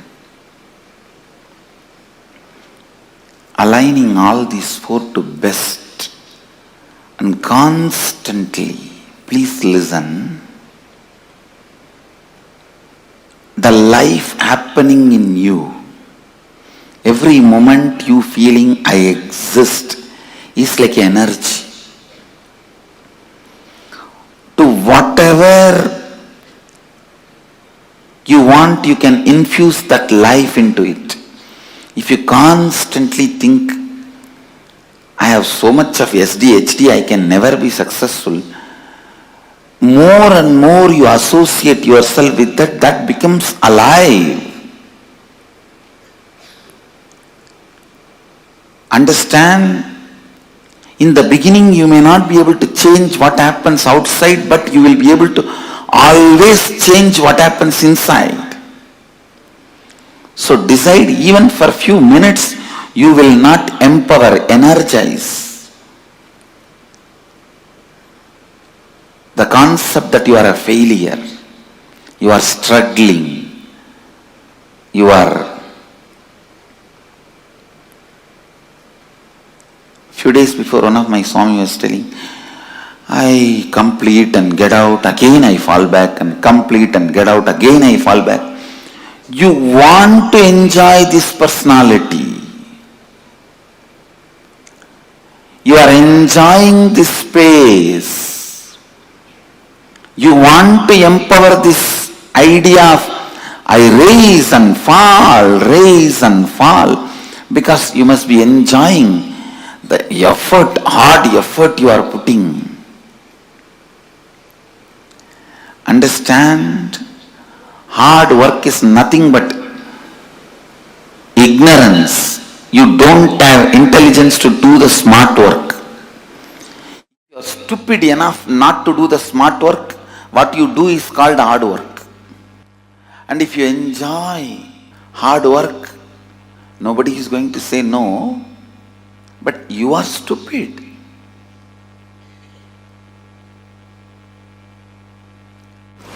Why will you complete yourself and then come out again, fall into the same ditch and complete yourself and come out?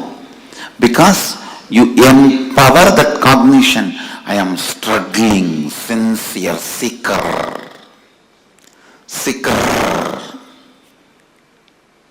Because you set a standard to yourself long ago. At least I will be a good seeker. Whether I achieve it or not, who knows? I don't think I can achieve. That and all is not possible for me. But I'll be a good seeker.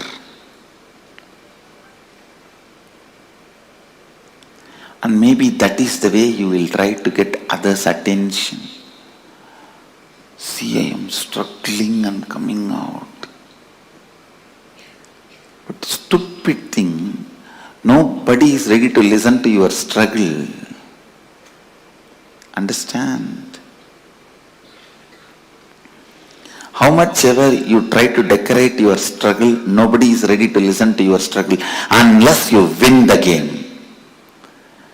Only when you win the game, your struggles are garlanded, respected, worshipped. Your struggles by itself has no respect. So decide to win the game now. See, every moment your life empowers some cognition. Either, see, all these different cognitions. I am struggling. I can't achieve it. I can achieve it. I have achieved it. All these are just various cognitions, various balloons. You can fill the gas in any balloon. Your life is the gas. You can fill the gas in any balloon. Why do you want to waste your gas into that stupid balloon? I am struggling. Complete it. Get rid of it. I have achieved. Fill the balloon of I have achieved. Then what is the qualifications of achieved? Person who has achieved? Always be aligned. This aligning, I wanted to expand on this little deeper. Morning when you wake up, just ask yourself, an authentic person who lives Advaita, how he will wake up? He will just wake up like Mahadeva and bless the world. How he will shower himself, clean himself gracefully. What he will do next? Whatever I am doing, is it aligned to my identity, which I want to build as my inner image, which I want to show as outer image, the other's image and life image, which I want to take the responsibility for? This aligning, the moment you decide, yes, this action has to be done if I want to have this outer image. After that, no conflict. No question of conflict, no question of contradiction, no question of anything else. No question of conflict, no question of contradiction, no question of anything else. In all of your life, what you want to build, clearly decide now and always align your actions to it. That is what is spiritual practice. In my case, I came with what I want, all these four clearly, and always my actions were aligned to it. That is why I claim born enlightened. Understand? The Hridaya Guhya Tahara Vidya was very clear. The spontaneous expression, the way you think, every moment you are thinking, let it be aligned to what you want to show you as you to the world? What do you want to feel you as you to you? What do you want others to feel you as you? What do you want to feel as world? Again and again and again align yourself to that authenticity. The best inner image you want to have, best outer image you want to have, best others image you want to have, best life image you want to have. How much ever you think it is difficult, it is achievable. Be very clear. The idea of your difficulty is nothing but your SDHD.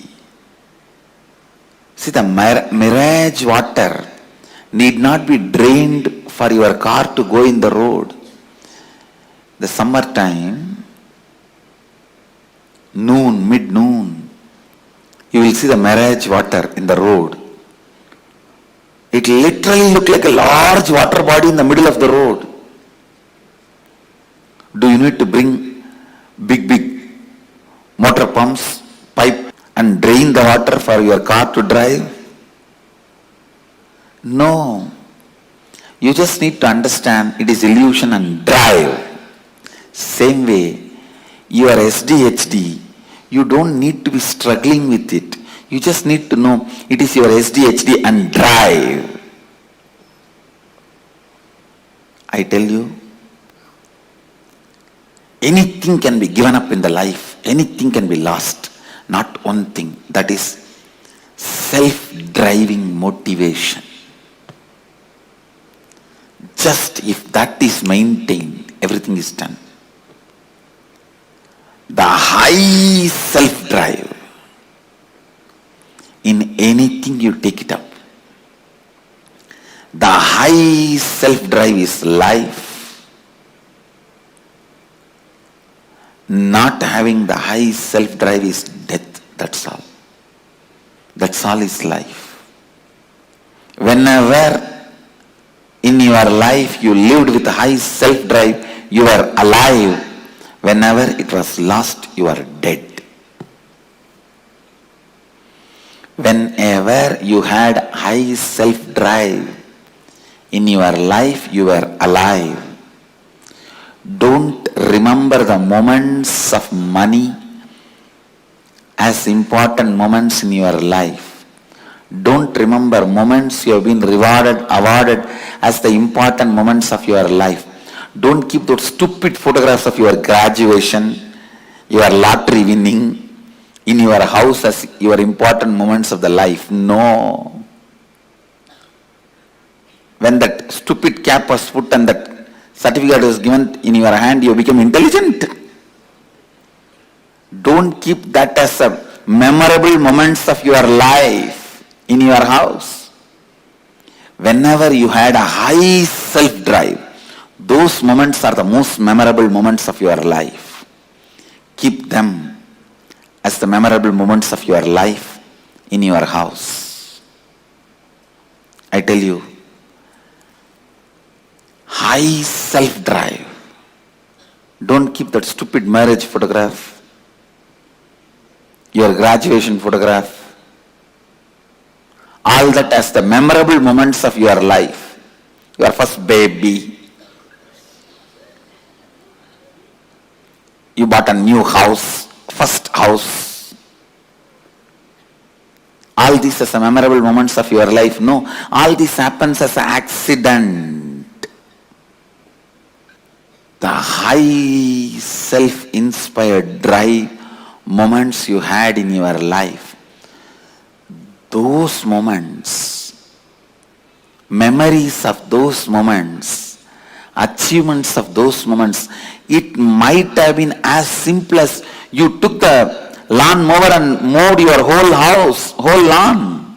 Or you took the vacuum cleaner and cleaned your whole house. It can be as simple as those moments. Or you decided to hike the mountain and went on a hike. Or you decided to swim and swam for 2-3 hours. I have decided to go for a long perpetual completion session and sat for 3-4 hours in the space of completion. It can be as simple as any one of these. High self-drive moments should be respected, celebrated, worshipped, remembered as the memorable moments of your life. All this, the first house you bought, the graduation certificate, your marriage, your first kid, all these can be social accidents. You say that social accident moments of my life. Keep them all in archives in your house.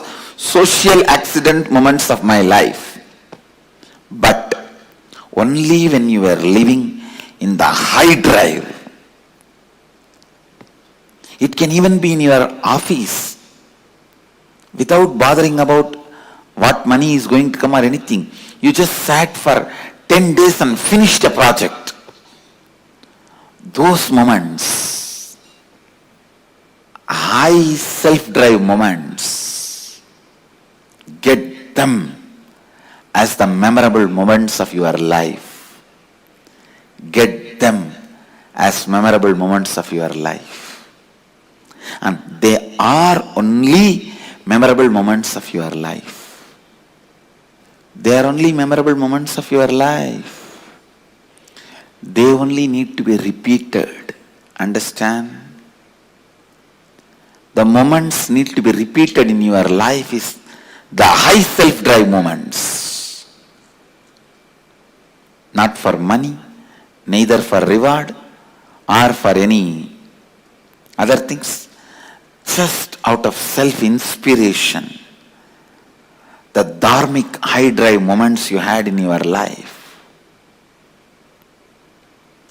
are the moments to be celebrated, experience to be cherished, inspiration to be kept alive, life to be recreated.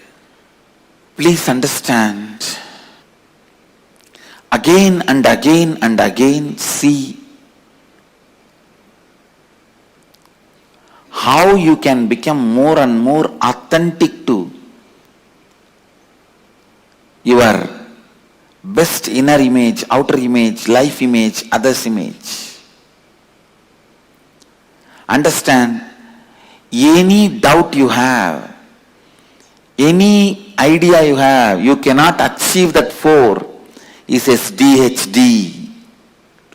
Self-doubt, self-hatred, self-denial. SDHD. Go on completing with those SDHDs. Go on completing with those SDHDs. Let the external situation not create SDHD in you, not encourage SDHD in you. Understand, the external situations should not be creating an SDHD in you. Constantly complete the SDHD and constantly align yourself to the declared identities, to the best identity. That is what I call Advaitic activism. Advaitic activism. This is what exactly I call Advaitic activism. Advaitic activism is my life. Advaitic activism is my message. I expect Advaitic activism to be your life. And Advaitic activism is our collective life. Understand, you need self-drive to complete SDHDs. No one can complete SDHDs for you. No one can complete. That is the only thing even Guru cannot do for you. Everything else Guru can do, and only Guru can do. But completing with SDHD, even Guru cannot do, only you can do it to yourself. That is the freedom you have to live or leave SDHD. Just decide. Living with SDHD feels good or leaving the SDHD feels good. Living with SDHD feels good or leaving the SDHD feels good. Understand? Living with SDHD feels good or leaving the SDHD feels good.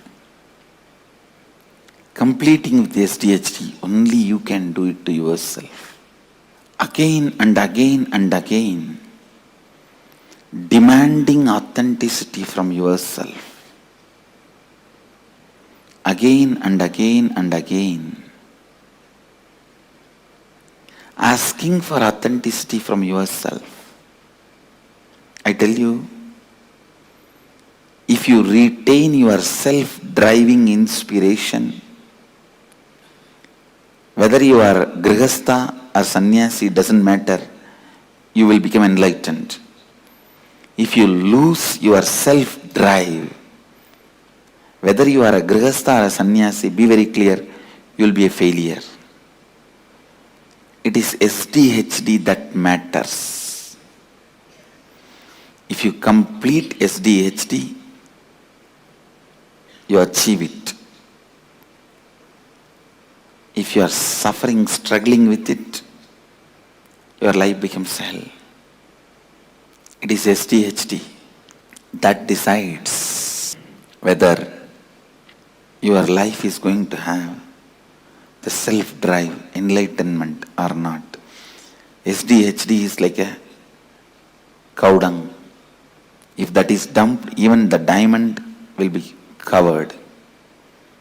Even the diamond will lose its shining if just ordinary cow dung is dumped on it. But even if 1,000 years the cow dung was on diamond, the moment you wash the cow dung, diamond will again shine in its original glory. Even if you are suffering, struggling with SDHD for a million years, if you wash the SDHD now, your inner glory will stand up again. Understand? Come to the space of Advaitic activism. Come to the space of Advaitic activism. Come to the space of Advaitic activism. The more and more you align yourself, your declared inner image, best outer image, best others image, best life image, the more and more you tune yourself to that, more and more you become authentic. The more and more you become authentic, the more and more you live enlightenment.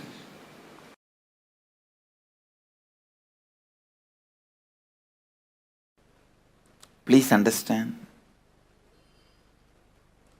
self-drive is the source of the knowledge a human being has. Means that is Saraswati. Knowledge is not number of books you read. Knowledge is not number of concepts you know. The amount of self-drive you have.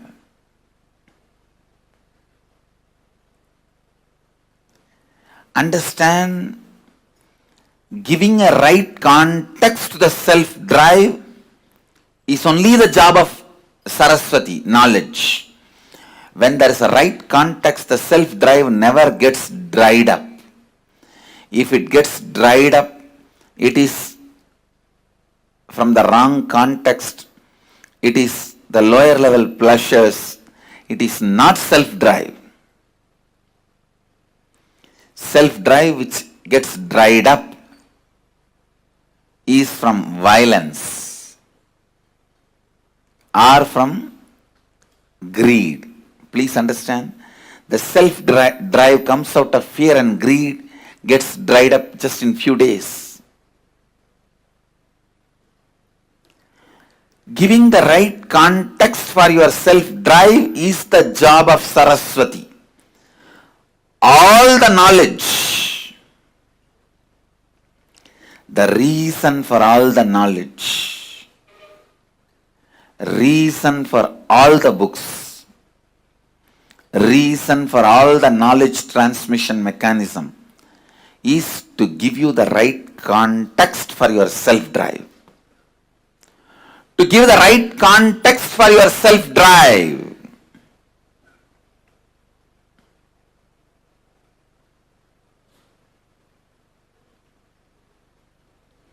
Giving the right context for your self-drive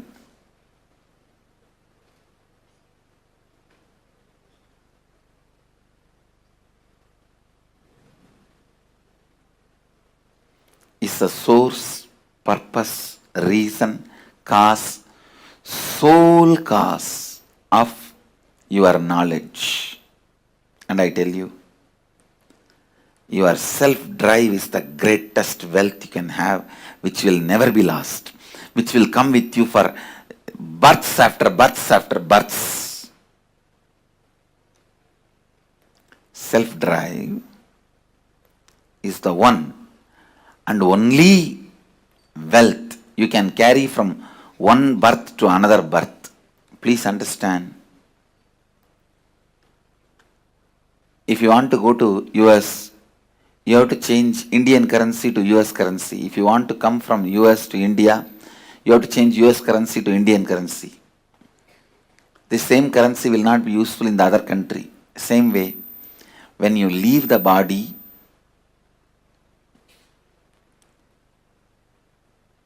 whatever you accumulated in this birth, wealth, life, relationships, properties, nothing will be useful in the next birth.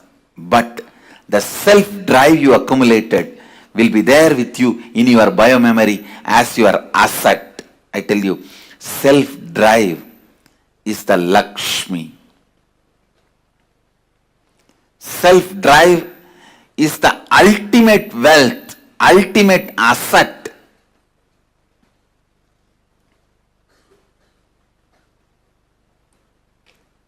Anyone can accumulate, anyone can acquire. Not having self-drive is nothing but deep hatred towards you or towards others, life. I tell you, whoever does not have self-drive has a deep negative pattern about life and others. They are constantly abusing life and others, criticizing life and others, deep incompletion with others and life. I wanted to remind all of you, all tiredness, all boredom is nothing but self-conflicts and self-contradictions. Self-conflicts and self-contradictions. Self-conflicts and self-contradictions. People with self-drive are rewarded by Kala Bhairava with life. People who don't have that are slammed by life, Kala. Understand, self-drive is life. From the right context, self-drive from the right context, self-drive from the right space.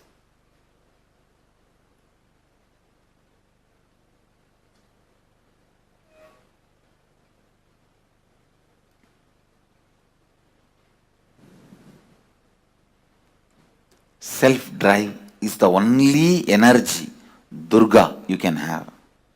Nothing else is energy. Not your muscle power or your thinking power. All that are not the top energy.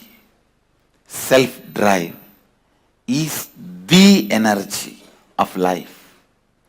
Understand? Self-drive is Saraswati. Self-drive is Lakshmi. Self-drive is Durga.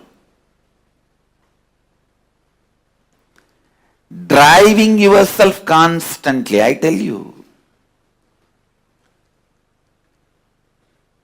anything stops your self-drive from the right context is incompletion. Immediately complete with it and get rid of it. The verse in Bhagavad Gita, the words of Sri Krishna, Uttared Atmanatmanam Atmanam Avasadayet. This is the exact interpretation I will give.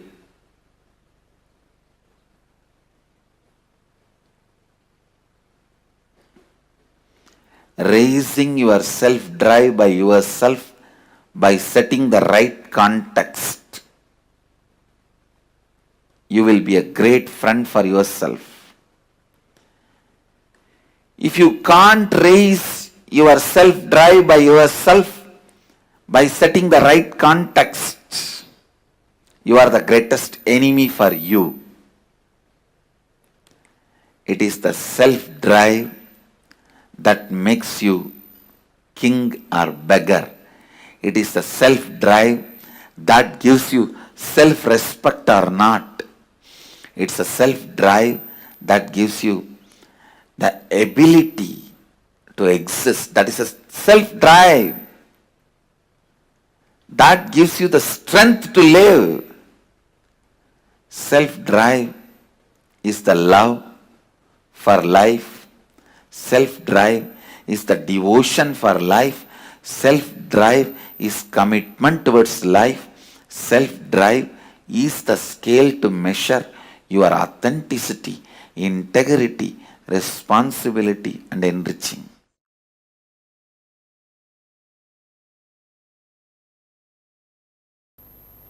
I tell you,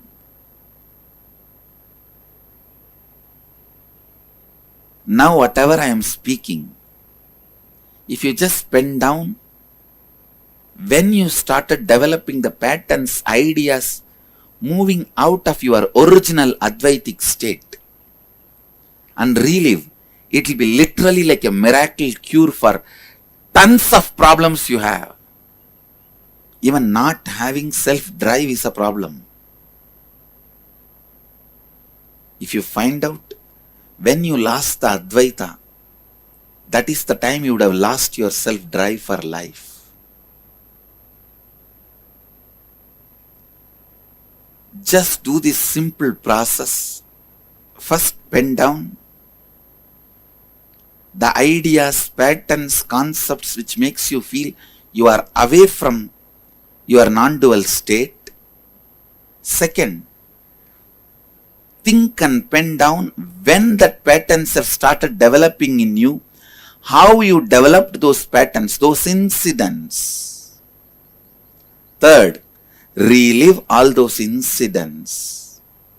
Fourth, relive and complete them. Fifth, start living Advaita, non-dual state of consciousness. That's all.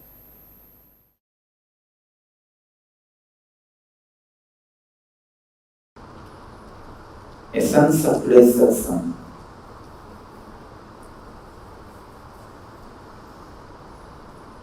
Never give way for others' powerlessness in your life. Do not ever bend or surrender to others' powerlessness. Second, don't think withdrawal is compassion.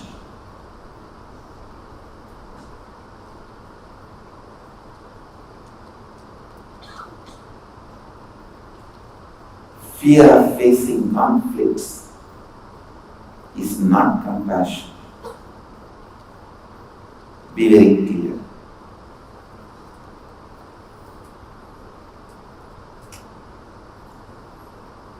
If you avoid these two major mistakes in your life, you will constantly create powerful space and completion with you and with the others.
Nithyanandam, Swamiji explained to us the importance of self-drive.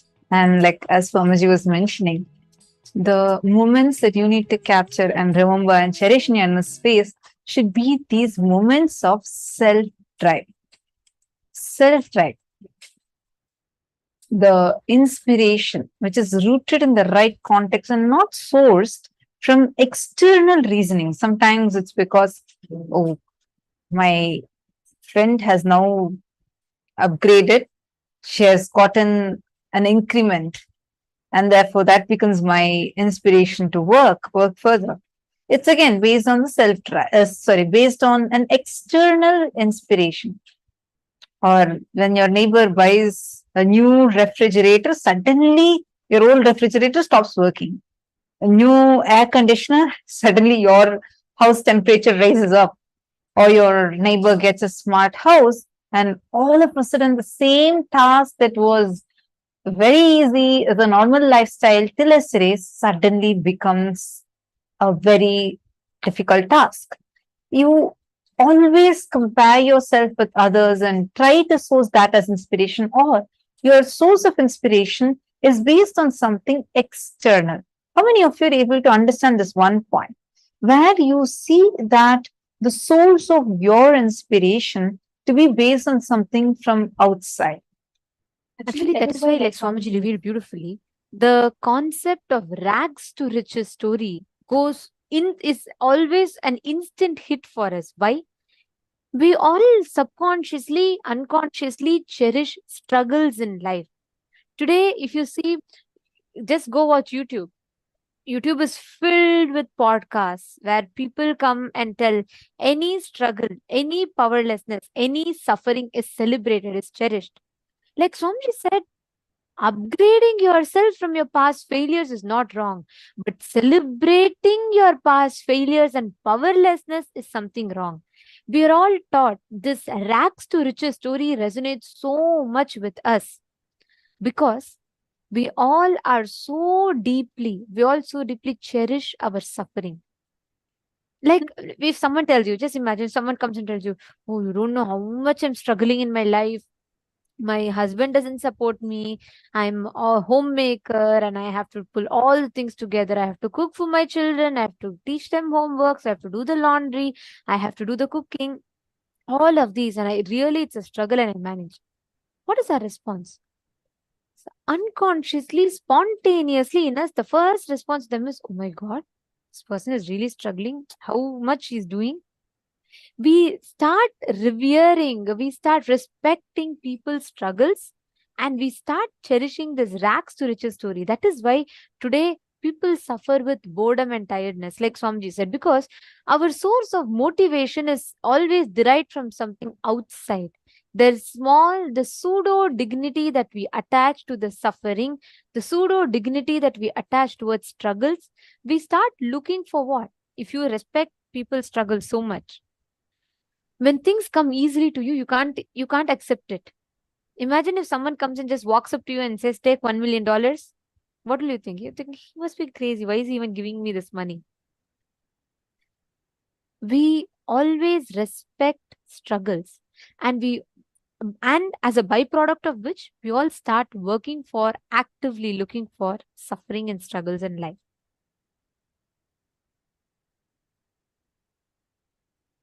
What Swamiji tells as the lack of self-driving inspiration. As long as our source of motivation and inspiration is based on some external source, at some point you will fall into boredom and tiredness, and you will start losing the inspiration. That's why today people say, I find a problem, I find a solution. Again, I go back to the same problem. Again, I come to the same solution. We start celebrating, we start preparing ourselves to again and again fall into the same rut, the same cycle of struggles. And self-drive is the solution that Swamiji gives for that. We need to understand what Swamiji had explained to us about the Hridaya Guhya. Deep inside you, all of us, inside our hearts, carry a cognition about life, and that is the source of our energy. That is what we derive the energy from. That's why there are some people who go on and on and on talking about their victimhood. Like they say about how much struggle they had been through, how people didn't understand them, how people tried conspiring against them. And they have this whole, like a movie running in them where they become the victim, and they are like the hero, heroine of their story, and everybody is conspiring against them, and that struggle. So that, if that struggle, victimhood is your core cognition, and you derive your energy from that, then that is what you go on attracting in your life. And again, you attract, obviously you would attract situations, events where you will feel more victimized. You will have more people like that manifesting in your life. Again, it becomes a self-fulfilling negative prophecy. Then again, you go on complaining, saying, why are so many people being like this to me? See, there's a story to a fisherwoman and a flower seller. Both of them are walking from the market, and they're going going to home, and it's become extremely dark. The fisherwoman's house is a bit farther away. So it becomes too dark. So the flower selling woman says, why don't you come and sleep in my house tonight? And tomorrow, as soon as it dawns, you can go back to your house. It's quite late in the night now. And the fisherwoman readily agrees. She goes, and both of them go have dinner, and they're about to sleep. The flower selling woman, as soon as she lies down, she falls asleep. The whole house is just filled with the beautiful fragrance of all the flowers. The fisherwoman, however, tries to sleep, tries tossing around, turning around. Hours pass by, somehow she doesn't get sleep. She immediately gets up, goes, brings the empty fish baskets that she had just sold earlier in the market, gets that basket, keeps it next to her, and then immediately, in few seconds, falls asleep. Our situation is literally like this. That fish smell is what something she'll keep complaining about the whole day, but she has also become, she's become so addicted to it that, not addicted is not the word, but she's become so used to it. Without that, she doesn't know how to even fall asleep. Like that, all of us have made worries, feeling victimhood, or incompletions as a source of our inspiration. We go on complaining, oh my God, you don't know so much of struggle I have been through. I have been through this, I have been through that. And you derive your energy out of it. Suddenly, if nothing is there to worry, you feel like, God, I'm missing an anchor of my life itself. We start feeling very like as if something is missing. How many of you are understanding this?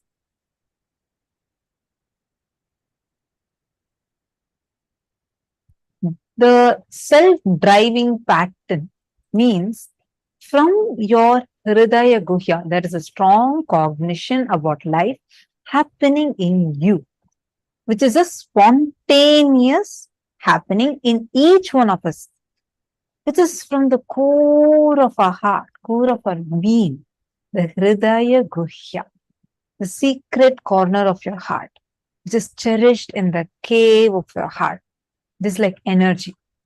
To whatever you infuse the energy into, it becomes alive. If you constantly think, I have so much of self-doubt, self-hatred, self-denial, I can never become successful, then that thought current becomes alive. You have so many balloons. You have a heart-shaped balloon, you have a Mickey Mouse-shaped balloon, you have a flower-shaped balloon, whichever you fill in that air into, that is going to become big. You can't fill in a Mickey Mouse-shaped balloon and say, oh, why is it not becoming a heart? The more and more you align yourself to your declared best inner image, declared best outer image, means how you show yourself to others, best others image, how others perceive you, and best life image, the way how you feel about life and everyone. The more and more you become authentic, the self-drive increases in you. Anything can be given up in your life or lost, but not one thing. That is a self-driving motivation. High self-drive is life, and not having the high self-drive is death. That's why in Bhagavad Gita, Bhagavan Krishna beautifully says, Uddharedatmanatmanam natmanam avasadayet atmaiva hyatmano bandhor atmaiva ripuratmanaha. Raising your self-drive by yourself, by setting the right context, you will be the best friend for you. If you cannot raise the self-drive by yourself, by setting the right context, then you become the greatest enemy for you. You are your best friend. You are your worst enemy. It's all about whether or not are you going to be increasing your self-doubt, self-drive by giving up your self-doubt, self-hatred, and self-denial. It is in your hands. How many of you are understanding this? Can each of you give an example of what do you understand as self-drive? Please take a moment and please post it. Actually, this one truth, if we understand it, right, if we apply it in our daily life, the way we see today, so many of us lack. We say, oh, I lack motivation. I need motivation. I want to really do something. I committed for Sarvagya Pita, but I'm not able to manifest it. I somehow lack my inspiration. I start a job, but somehow I stop it midway. This one solution that Swamiji has given. Swalpamapyasya dharmasya trayate mahator bhayat. Just by following this principle, even little bit in your life, even the greatest struggles that we have will simply go. Just take a few minutes to pen down the ideas, patterns, concepts. Write down all that makes you feel you're away from your non-dual state, Paramashiva. And the patterns that started developing in you, how you started developing those patterns. Just take a few minutes, at least identify, so we all start understanding the self-driving inspiration that Swamiji revealed about.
finish the process. Now it is time for all of us to enter into the preparation for the darshan. Today, all of us are going to be receiving the darshan of Gangadhara Murti and Ganga Visarjana Murti forms of Paramashiva. And we'd like to request all the participants to please keep the dice ready for today's initiation. Today, as all of us are going to be receiving the initiation into super determinism. Neither free will nor life is predestined. Like Swamiji revealed, life is super determinism. And from morning till now, we've learned about will persistence. We've understood about what is will arrogance, what is will persistence. And Swamiji revealed to us the whole happening of Devi Ganga to planet Earth. Ganga, the embodiment of will persistence.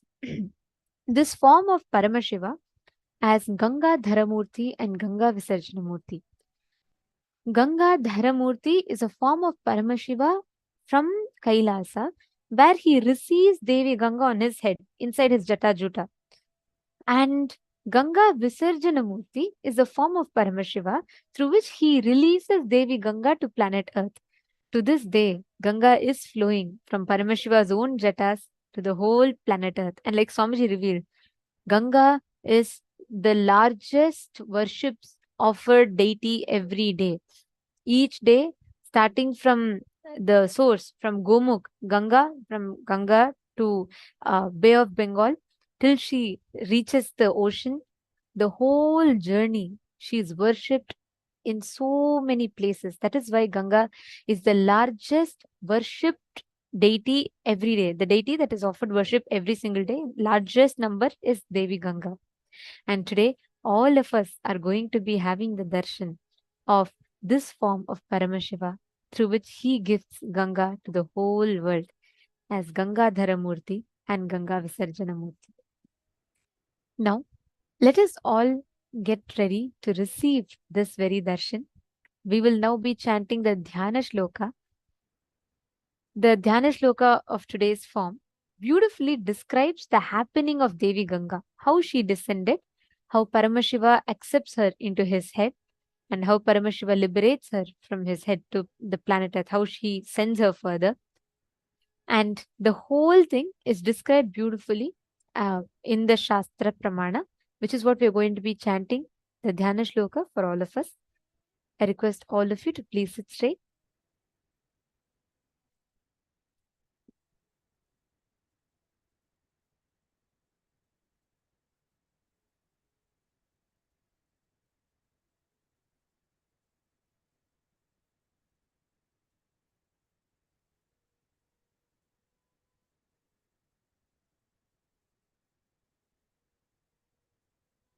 तो हैमवती ज्येष्ठा सर्वलोकनमस्कृता तदा साति महद्रूपं कृत्वा वेगं च दुस्सहम् आकाशत्पदद्राम शिवे शिवशिरस्युतः अचिन्त्य च सा देवी गंगा परमदुर्धरा विश्व्याम्यहं हि पातालं स्तोत्रसागृह्य शङ्करं तस्यावलेपनं ज्ञात्वा रुद्धस्तु भगवान् हरः.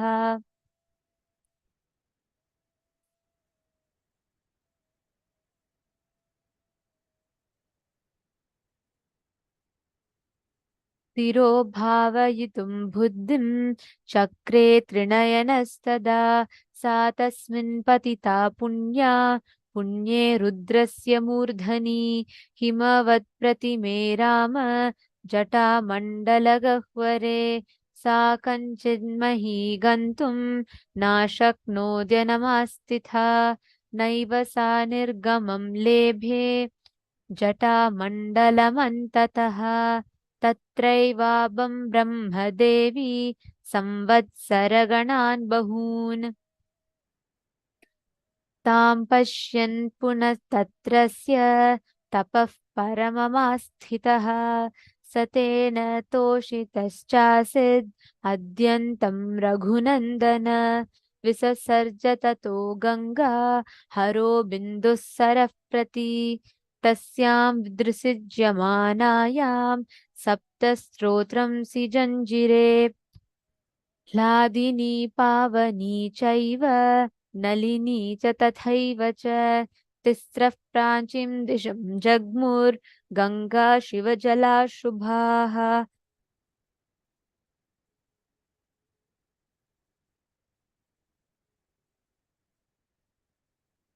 शुश्चैव सीता च सिन्धुश्चैव महानदी तिस्रस्तोत्वादिशं जग्मुर्प्रतीचिं शुभोदकाः सप्तमी चान्वगात्तासां भगीरथतरं तदा भगीरथोऽपि राजर्षि दिव्यं स्यन्दनमास्थितः प्रायादग्रे महातेजा गङ्गान्तं चाप्यनुज्रवत्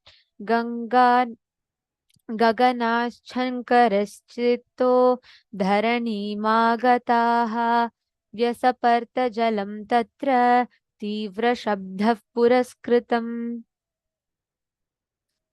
The translation of this verse goes as afterwards, she who is revered by all the worlds and who is elder to the daughter of Himavanta, that Ganga, assuming an unendurable form and insupportable rapidity, plunged from the sky into the jatas of Paramashiva. She who is an extremely unendurable river, that goddess Ganga, even speculated to herself, saying, "Let me enter the netherworlds, having Paramashiva himself as my source." Paramashiva, the all-knower, to remove her ego and delusion, pent her up in the tufts of his jata-juta, the matted locks.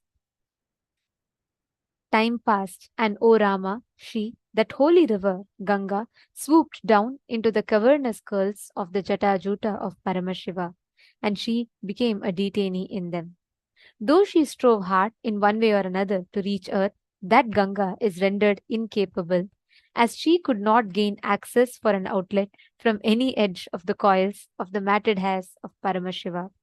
Hence, she realizes and prays to Paramashiva. Goddess Ganga whirled round and round in the coils of tufts alone for many number of years. And when Ganga's liberation from those coils is intangible, Bhagirath again firmed up in a marvelous penance in the matter of her descent to earth. O Rama, the legatee of Raghu, with the aces of Bhagirath, Paramashiva is very much delighted, and thereupon he releases Ganga, aiming at the Bindu lake in Himalayas. While Paramashiva releases Ganga into Bindu lake, 7 streams have emerged out of it, and thus 3 auspicious Gangas with the holy waters have cruised eastwards, which are known as Hladini, Pavani and Nalini, and thus Suchakshu, Sita and the excellent river Sindhu are the 3 rivers which stream to the westward direction with their holy waters. Of them, the 7th, Ganga, flowed towards the path of Bhagirath's chariot. The great, resplendent kingly sage Bhagirath, sitting in a divine chariot, moved ahead, and even Ganga followed him. Thus, Ganga came from heavens onto Shankara's head, and from there onto the earth, and thereon earth her water advanced with a tumultuous sound. This happening of Ganga is what unfolds. This Leela is what is unfolded by Paramashiva as Ganga Dharamurti and Ganga Visarjana Murti forms of Paramashiva. Like Swamiji revealed to all of us today, all of us can embody, are all going to be initiated to embody this principle of will persistence through today's initiation and darshan.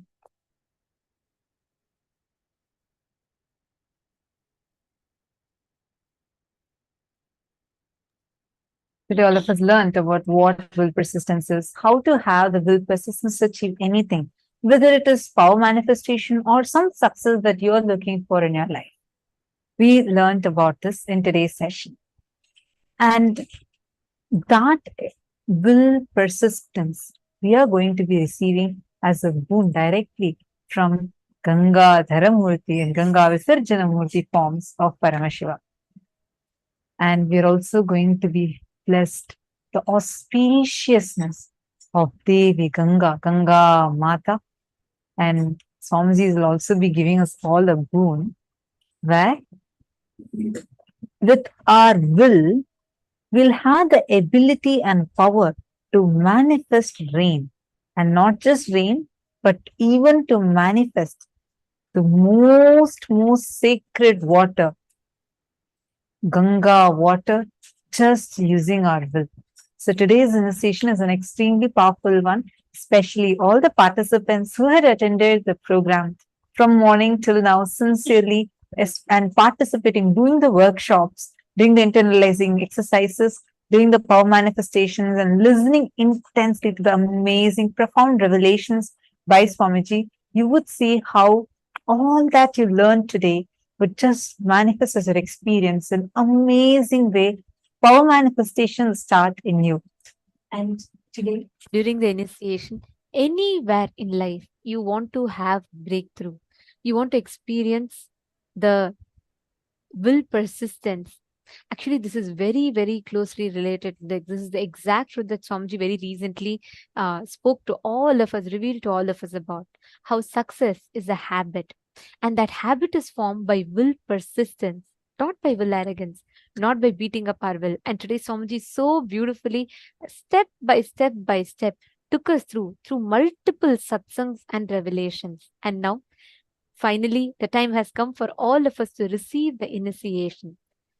We are going to be also receiving the initiation with the dice, where Swamiji will be initiating us to consciously 3D print our reality, means through the super determinism, and how the probabilities and the possibilities out of your super determinism, you will be able to print the reality as you want.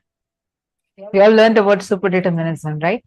Today, Swamiji is going to be awakening that, empowering your consciousness, giving you the subjective reality, experience of yourself as Paramashiva, from which you can transform the subjective experience you have about life.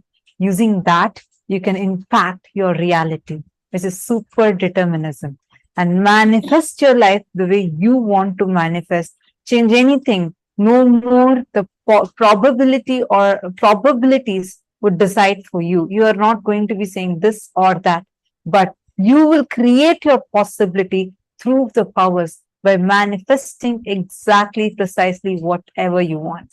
It's already time. Now let us all get ready to receive the darshan of Bhagavan, Ganga Dharamurti and Ganga Visarjana Murti forms of Paramashiva. We request all of you to please sit with your head, neck and spine in a straight line. Close your eyes. Breathe in and breathe out deeply and slowly. Start chanting the Mahavakya. Om Nithyananda Paramashivoham. Intensely chant the Mahavakya.